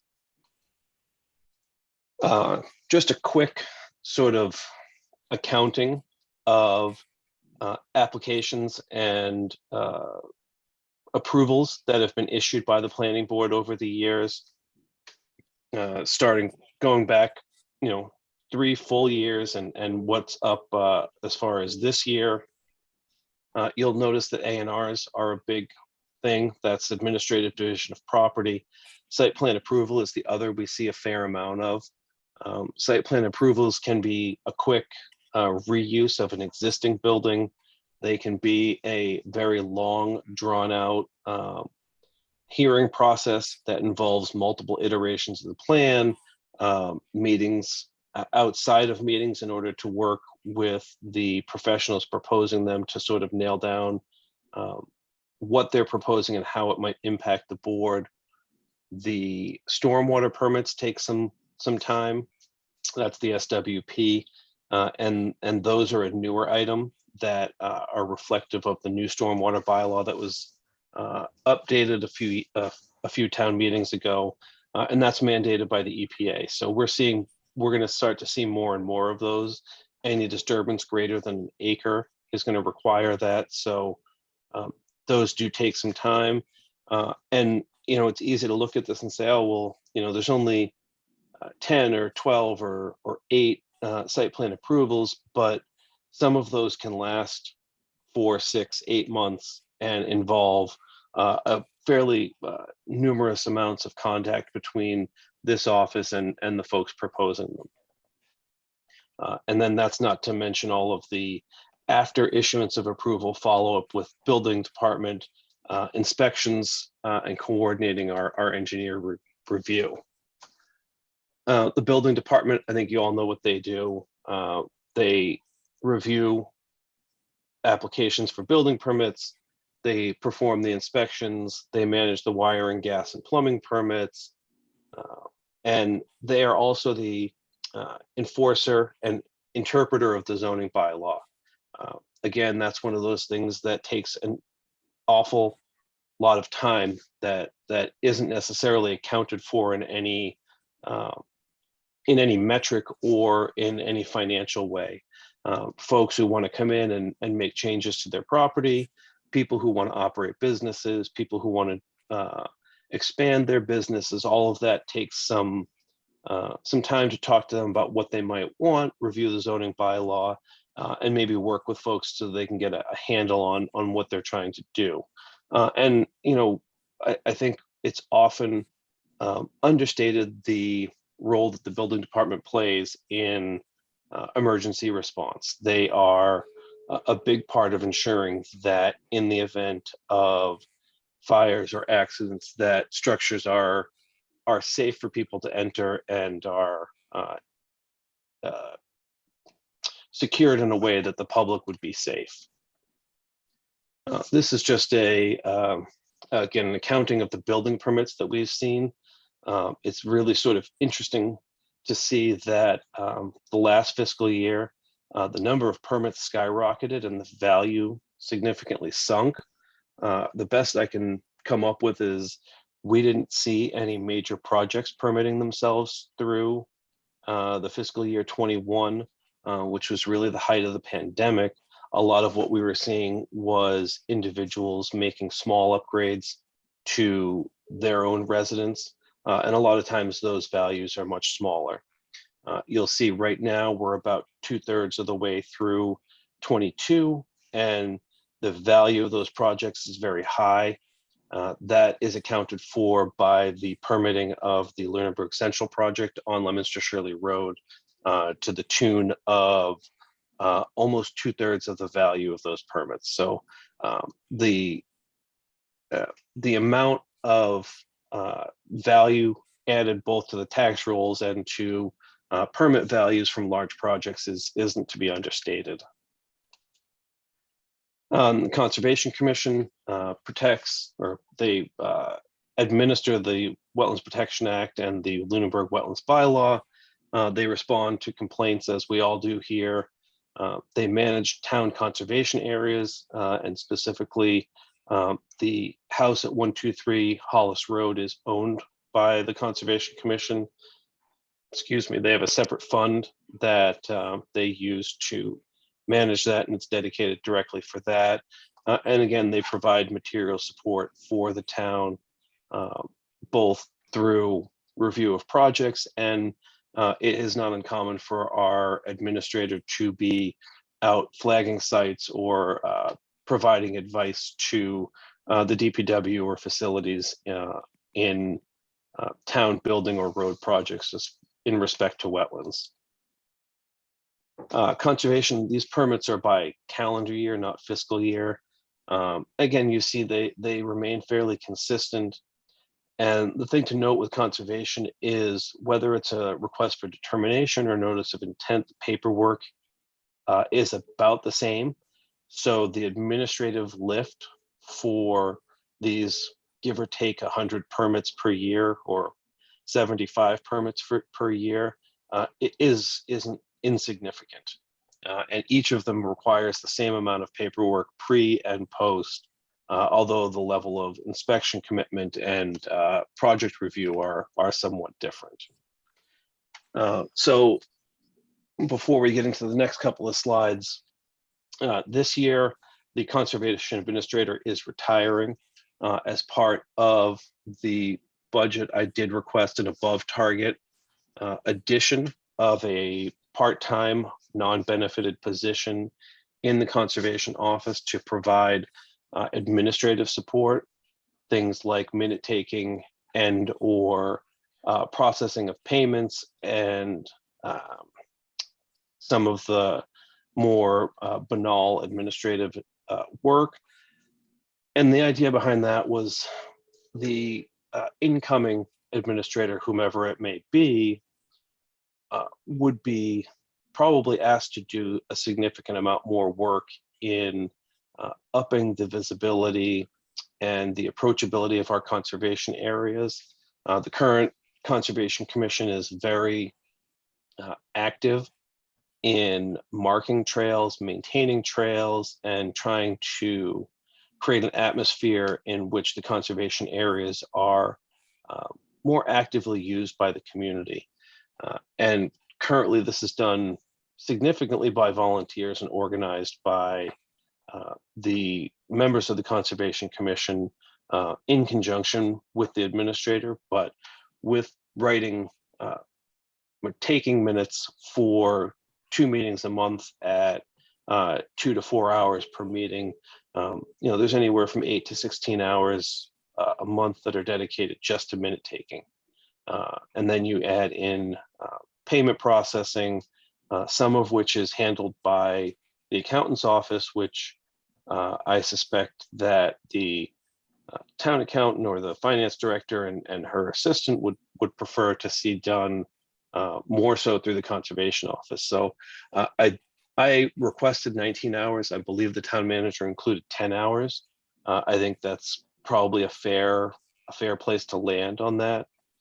And I think that having that would assist the commission and the administrator in allowing the administrator to take on more technical tasks, perhaps some more grant management, perhaps some searching for funding to better manage and promote our conservation areas. Adam, excuse me, just a moment, Yes. just for clarification. So currently the conservation administrator is taking minutes for meetings. Correct.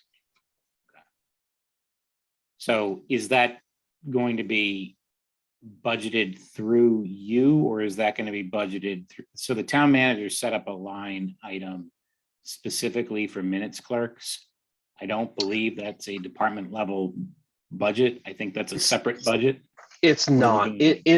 I'm actually looking at ClearGov, or I was when before everything went haywire with the PowerPoint.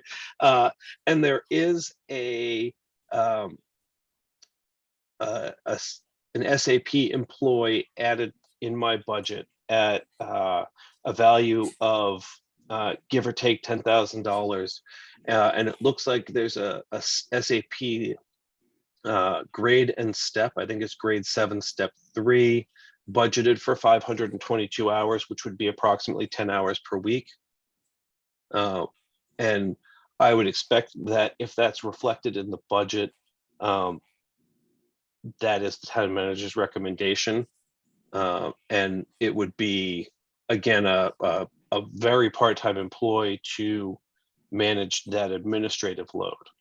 And perhaps that is just to manage the paperwork side, and the minutes clerk that is in the town manager's budget would serve the Conservation Commission in addition to others.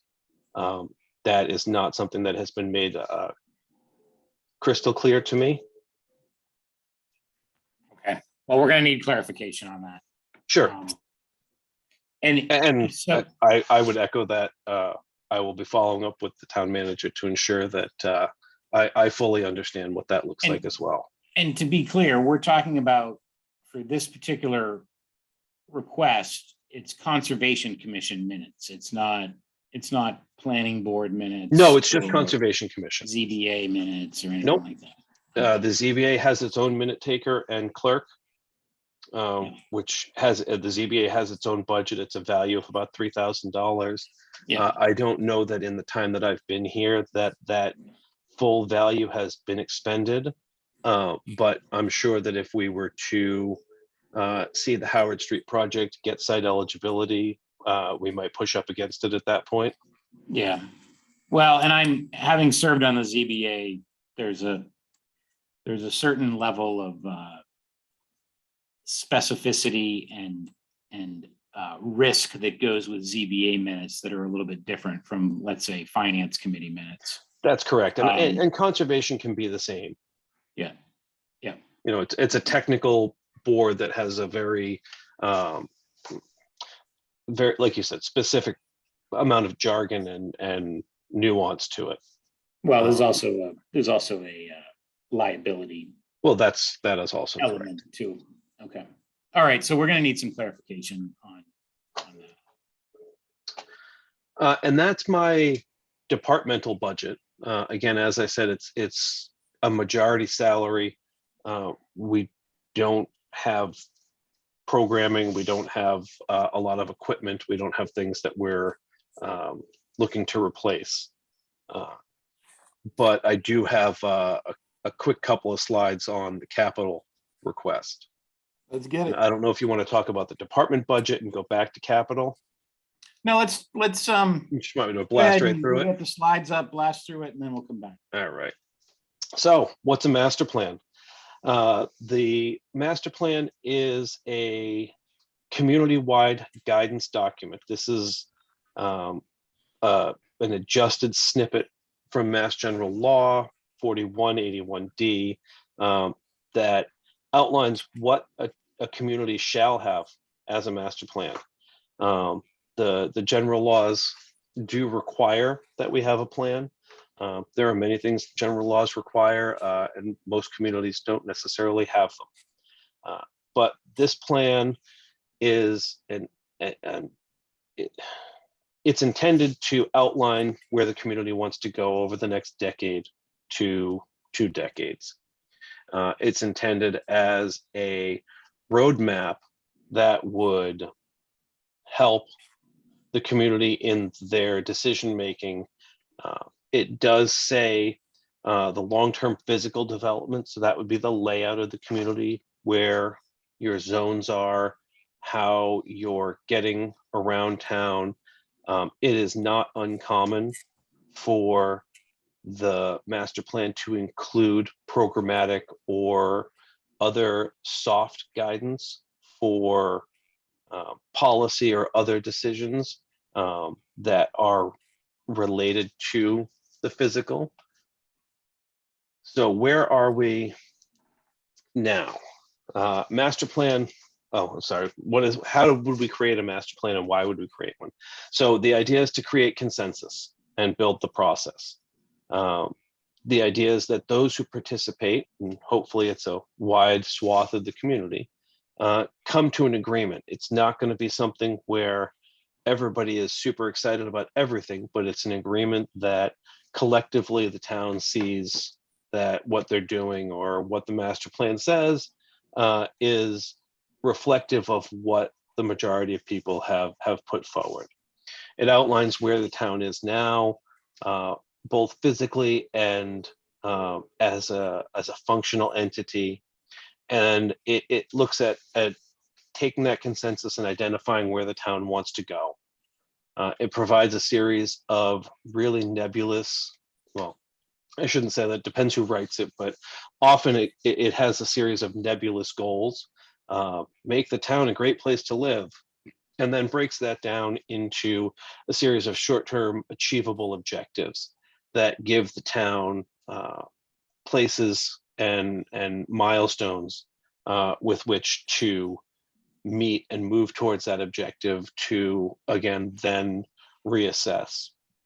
And probably most importantly, in a lot of ways, it supports grant applications. A lot of grants will give you extra points if the projects that you're proposing are linked to a master plan.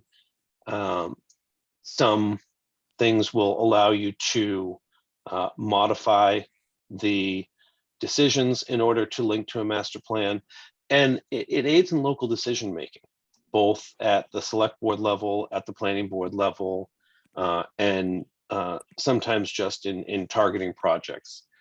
So it really is meant to be inclusive of everyone in development of it, with the idea that it's going to help the government function as it moves forward.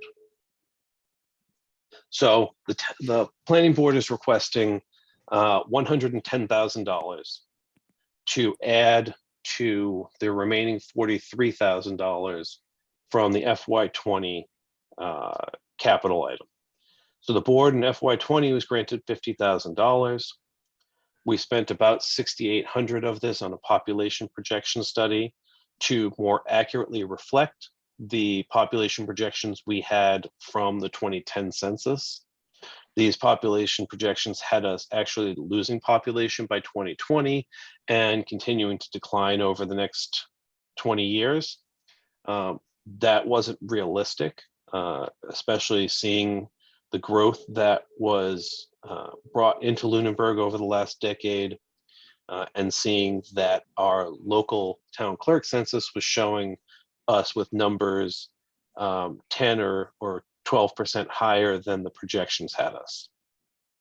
So the planning board had the projections done. We issued an invitation for bid for public outreach. It was public services and facilities and land use elements of the master plan. We got a total of 0 bids.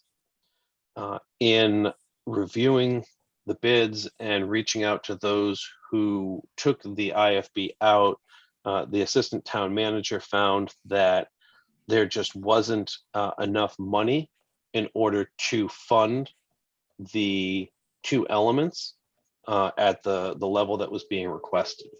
So I went and I did some research, and I spoke with other planners and other communities of varying sizes and varying levels of complexity, and came up with an average number of what folks were paying for a master plan in communities that were similar to ours, and it was about $150,000. And I think what we're finding, and I think what the reasoning is that the front end work to create the master plan is the outreach, the consensus building, and the data collection.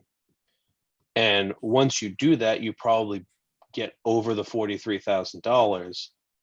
But once you've done that, the writing of the other elements relies on all the groundwork that gets laid through the data collection. So doing the master plan as a whole, it does a couple of things.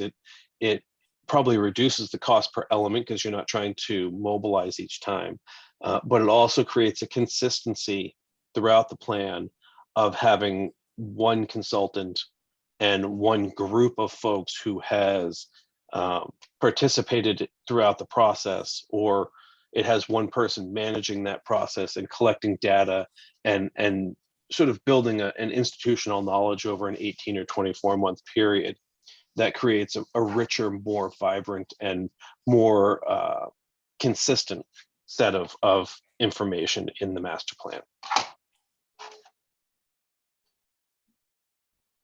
So that's the last slide I have. I'm happy to answer questions or discuss that in in however you would like. So before we get to I have, and I've expressed this to you privately, Adam, in a phone conversation that we had several weeks ago. You know, over the course of the last few years, I've asked a few questions relating to 40Bs and a few other things that have come around. And my question has always been, you know, if we had a current master plan, would this be any different? Or would we be able to do something that we're currently not able to do? And the question has, the answer to that question has consistently been no. And most communities in Massachusetts don't have current master plans. And while we should have a master plan, we currently don't. And when I think back to the process that we went through in the early part of the century, I think it was a valuable process, but I'm not sure what that actually directed in terms of tangible results. So my question is, in tangible terms, what does the master plan actually buy us? Well, I think that where we are now and where Lunenburg was at the turn of the century are probably kind of analogous. It's a definite changing point. The population swell that has happened over the last 10 years and the change in residents. There's been a definite shift in folks who live here. I think it goes back to consensus, and it goes back to sort of outlining some of the goals of the wider community. And I know that you've been involved for a long time, Mr. Chair. You know, things like the town building discussion has been going on for a decade. And every time that comes up, the question is, well, what do people want? And I think that cuts across so many different parts of the community. And in theory, the master plan would provide some guidance on what people want. So I don't know that that's tangible, but I think that's the benefit of where we are. It certainly does allow us some additional benefit in grant applications. And I think the identification of objective projects that the community will support to reach intangible goals is really what it does. It assists in creating, again, a roadmap. It's not a hard and fast map, but it gives you some guideposts to move through trying to get where you're trying to be. You said it's required by law? It is required in the general laws under 81, under 4181D. Without any mechanism for enforcement, though. Okay, but why don't we Correct. start ignoring other laws that we don't like? I mean, I would start with the police reform one. Yeah. Like, let's just stop following that law. I mean, if it's a So- law, it's a law. So let me ask a more specific question around items that have come up over the course of the last year or so. So one of the refrains that we hear when it comes to revenue, and it came up very recently in a meeting that I believe you might have attended, Mr. Bernie, with the state representative, the state legislative delegation, is, you know, you can look to the state for more revenue, but you can also look to your own economic development for more revenue. And you know, we're fortunate right now. We've got, you know, what appears to be a really interesting economic development project going on with Lunenburg Central. But I wonder if, you know, we had areas in town that were designated for economic development with some ideas of what kind of development could go on in those places. ideas that, you had outlined back when we had that symposium about a year and a half ago. And then we actually funded that with some sort of, development plan that we could actually achieve that rather than rhetorically talking about economic development in public meetings, which tends to happen in Lunenburg without a whole lot of action. And there is an economic development component within the master plan. There's a whole element devoted to it. The planning board has seated on an economic development committee that's trying to get its legs under it. And I know that I think really what it comes down to is having some consensus on where that zoning change could happen in order to go to town meeting and actually make a reasonable sale of it to the folks in attendance. So that is certainly something that could happen. And in addition to that, I know that places like Mass Development and the MOBD, the Mass Office of Business Development, do have programs that could assist at least the potential commercial entities and potentially even the town in getting people to locate. And really the key there is the creation of places that we can place businesses. Because if you look at our zoning map, and if I look to my right now, I can see it, and I would be in a ballpark, I would say less than 15% of our town is zoned for commercial or industrial development. And a gross majority of our industrial development area is owned by probably less than 5 entities.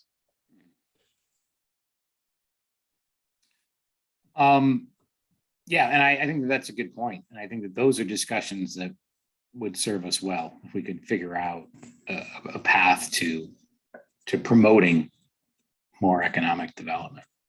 The other topic that we discussed, Mr. Bernie, when you and I talked about this is, as the capital plan item for the master plan, is the administration of this process. So this sits under the auspices of the planning board. Does the planning board have a stated intent of how they're going to administer this? Are they going to do this as a board? Are they going to appoint an ad hoc board? Are they going to appoint you to administer it? Or how is that going to occur? I would expect that the planning board will administer it as a board. They feel that because 81 or 4181D directs the planning board, or is the planning board's creation and governing legislation, that it's something that they should do, and that they, as a board, should be working through other boards to solicit input. And ultimately, it would be the hiring of a consultant who would be working for the planning board in the creation of it. Some communities do form master plan committees that involve a multidisciplinary board made up of volunteers from other boards. We tend to assign our volunteers here in town a lot of work. We tend to create a lot of different committees and subcommittees and cross committees, and it can cause burnout. So I think the planning board's trying to be respectful of that and make sure that since ultimately they're the ones signing off on it, that they're the ones who are driving the bus, so to speak. Do you believe that our planning board has the bandwidth to do this? I guess it will depend on who's on the board after the upcoming elections, and how quickly they want to try and move through it. I think it's entirely possible for the planning board to do it. Has this been discussed by the planning board as an agenda item beyond the capital request itself in terms of how this is going to be administered or what the game plan is? In much of the discussions revolving around the creation of the IFB and the additional capital requests, the board has been fairly clear that they would like to be the body that controls the development of the master plan. Okay. Any other questions? Yeah, so just on the master plan, one of the items is like open space and recreation element. We wouldn't, we would just be reusing the open space. Correct. plan, right? We would take our accepted open space plan, and quite frankly, the plan we have might even cover half or so of the natural and cultural resources section, because it was done in a way that does that. So we would, it would be listed as one of the documents that we have, and whatever firm or individual we hired to do it would be given that. And they might change some formatting, they might, play around with it a little bit to fit into the master plan style, but all the information is already there. Okay. And I had one other question on the 123 Hollis. I guess that's probably Yes. where you are right now. Is what magical goes on there? Is it an office building, and should it? No, it's a remain in- house. It's a house. So it's where the butterfly habitat is, and there's a large conservation parcel behind it, and it is occupied by a caretaker who pays nominal rent to the Conservation Commission that goes into the fund to maintain the house, and in exchange they perform a number of hours of maintenance on the property as on a monthly basis between the trails and the butterfly habitat and other areas there. So do we break even as a town on it, including the maintenance of it, or is there Yes, a town cost associated with it? there is not a cost associated with it. Currently, the Including- Conservation Commission has some repairs they need to do, but they have a significant little war chest to do so. Okay. Thank you. Any other questions or comments, Mr. Bernie? No, I appreciate your time. That was actually for the members. Oh, I thought I didn't hear the for Mr. Bernie. I thought you said asked if I had any more comments. Yeah, no now worries. it's your turn to question us. That would be interesting. How come I'm always behind the library and the senior center? That's a good question. A very good question. Talk to your boss about that. All right. I appreciate it. Right. Thank you guys for all your work. Thank you, sir. I appreciate All right, it. have a good night. Okay. Moving on. There is a set of minutes in the shared folder, which I neglected to alert you that it was there. Has anybody had the opportunity to look at those minutes? Yes. I read them today. Are we sufficiently read in to approve them? I did not read them.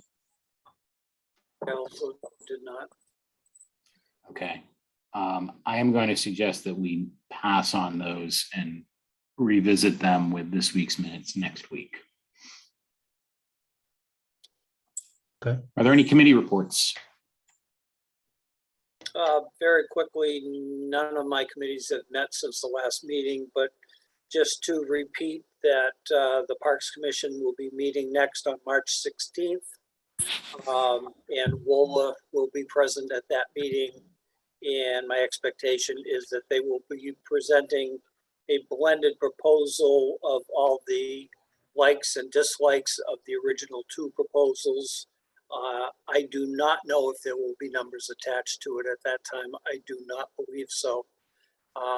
The end of this process with WOLA is scheduled for May 1st. That's all I've got tonight. Any other committee reports? I do not have a committee report this week. The building committee will be meeting on March 7th. Is there any public comment?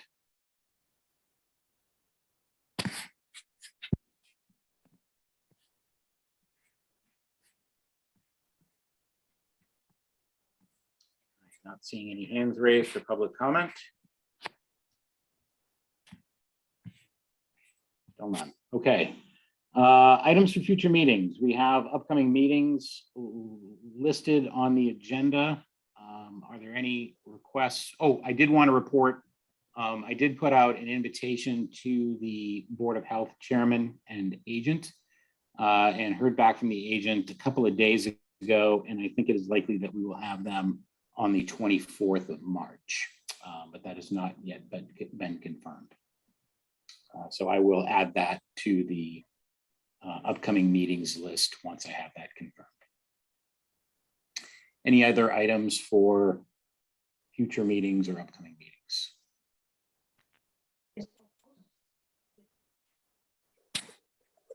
Did we ever set anything up to talk with the capital planning committee? We have not.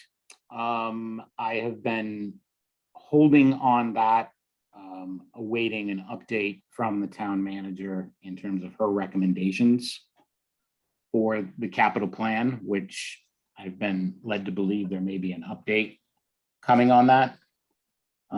As I said last week, I'm getting a bit anxious about strategic issues relating to capital planning and how that money is very much interrelated with a number of potential upcoming projects, including 30 School Street and Marshall Park, and potential strategic use of ARPA funds.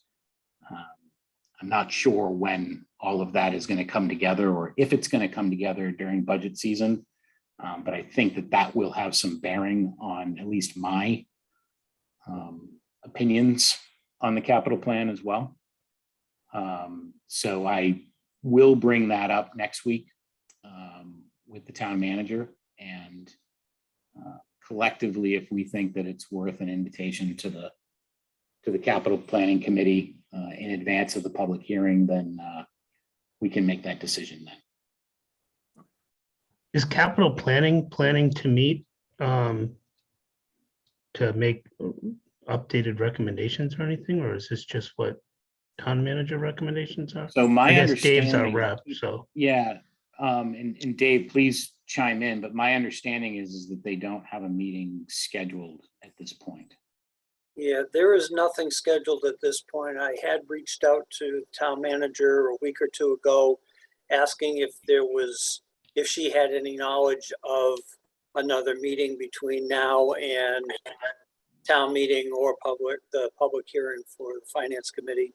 And at this time, there's nothing, but in the past year or two, we have had meetings scheduled in a relatively short period of time within this time frame that we were just talking about. So, you know, it could still happen. I mean, town manager has, by charter, has the right to, or has the power to adjust the capital plan in any way she sees fit after the priorities are set by the committee. Yeah, and I mean, at this point, nothing has been done really that would trigger a response from the capital planning committee, right? I mean, she's reprioritized, but where we drew the line in terms of capital funding, it didn't have any bearing on the recommendations that the capital planning committee made.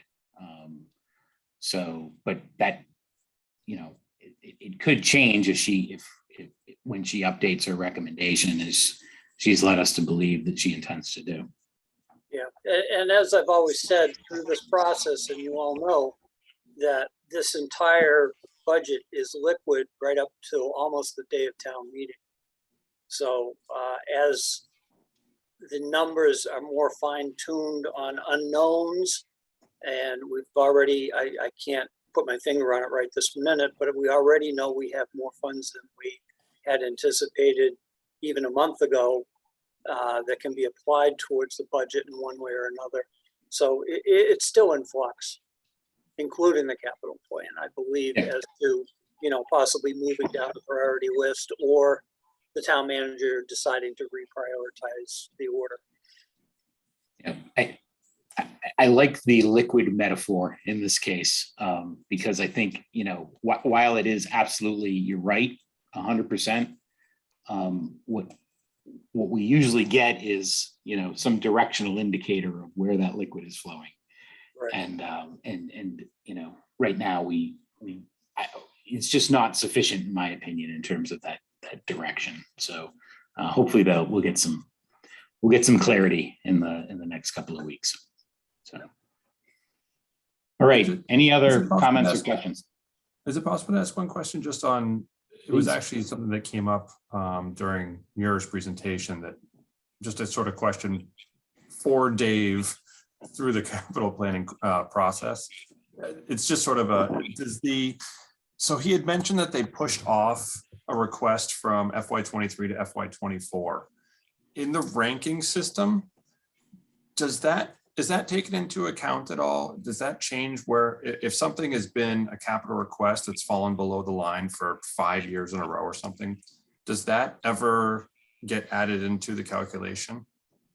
That it's been there for X number of years, therefore it gets kind of pushed up a little bit automatically, or is it strictly FY23 is looked at as its individual year? Okay, I'm only going to be able to answer that from my interpretation as to how we have considered the prioritization process. And the only answer I can give you is that if the level of priority does not increase or does not overwhelm other projects added to the list on a year-to-year basis, no, it does not give it a higher priority. Okay. That's my answer, my personal answer.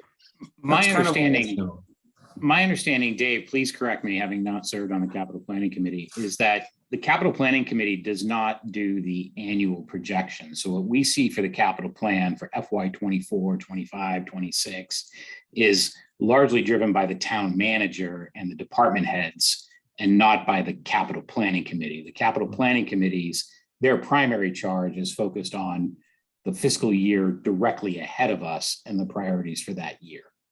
That is correct, but we are given the, I believe it goes, I'm going to say at least out 5 years and possibly 10 years. I can't remember right now. But we do see a projection as to what the department heads see as their needs out. Yeah, we have that. A couple of years. We have that too, as part of the town manager's capital plan recommendation, but that's not something that the capital planning committee adjusts. So for example, given Evan's question, and I think it actually is probably more applicable to the request for the $100,000 for the space, the outdoor space behind the Eagle House. Those requests are annotated. So in the capital plan, each capital plan item has a number associated with it, which is derivative of the year that it was initially requested, and then some other number. And so, you can see for every capital request when it initially came up, where it lands in the, on that, multi-calendar year plan is largely the discretion of the town manager. I would, yes, agree with that. The only thing being is that, to my recollection, the number or the data point showing the year it was originally added to the request list is not calculated in any way to the priority as it stands on the priority list by either one of the three ways that we come up with a quantitative number to prioritize. That a clear answer? Well, and by the way, I think that's the way it should be, right? I mean, because the fact that something is requested does not inherently mean that it should be, or when it was requested does not inherently affect the prioritization or the need, I guess is what I'm getting to. Right, So, unless you have a vehicle or something like that the Right. wheels are falling off on the third Right. it's asked for. right. Yeah. So while we're on the topic of capital, just circling back to a question Evan asked about the refresh of computers through the library. If we are looking to starting to outsource IT, I don't know why we wouldn't start looking at leasing computers rather than purchasing them. I think industry has long since gone that route, that a laptop or a desktop is no longer a capital item. We don't, buy mainframes anymore and put servers up in our, and even storage is now even becoming, cloud-based and that sort of thing. So it seems as though maybe the outsourcing of IT, if that is our path, we should be also outsourcing the leasing of computing assets. So That's a just something very to think good- about. I think that is a very good question from March 17th when we have an IT discussion, because I tend to agree with you. I also, by the way, I visited with Miro a few weeks ago, and we looked at that room that he has in the back that kind of doubles as an office and server room, and he's got some servers back there that are pretty ancient. They're old thin client servers that were used for public access. And I think there's a slew of questions that we could potentially ask around, the use of those machines, the need for as many public access machines today as we had 10 or 15 years ago, where now everybody has laptops and smartphones. I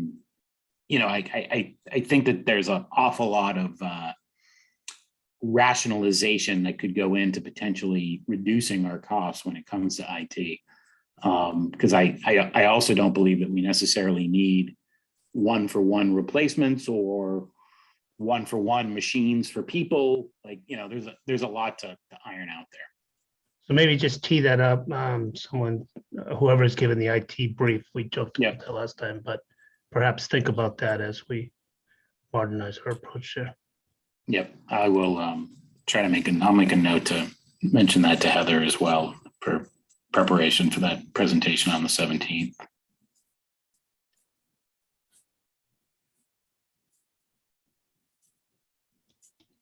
Okay.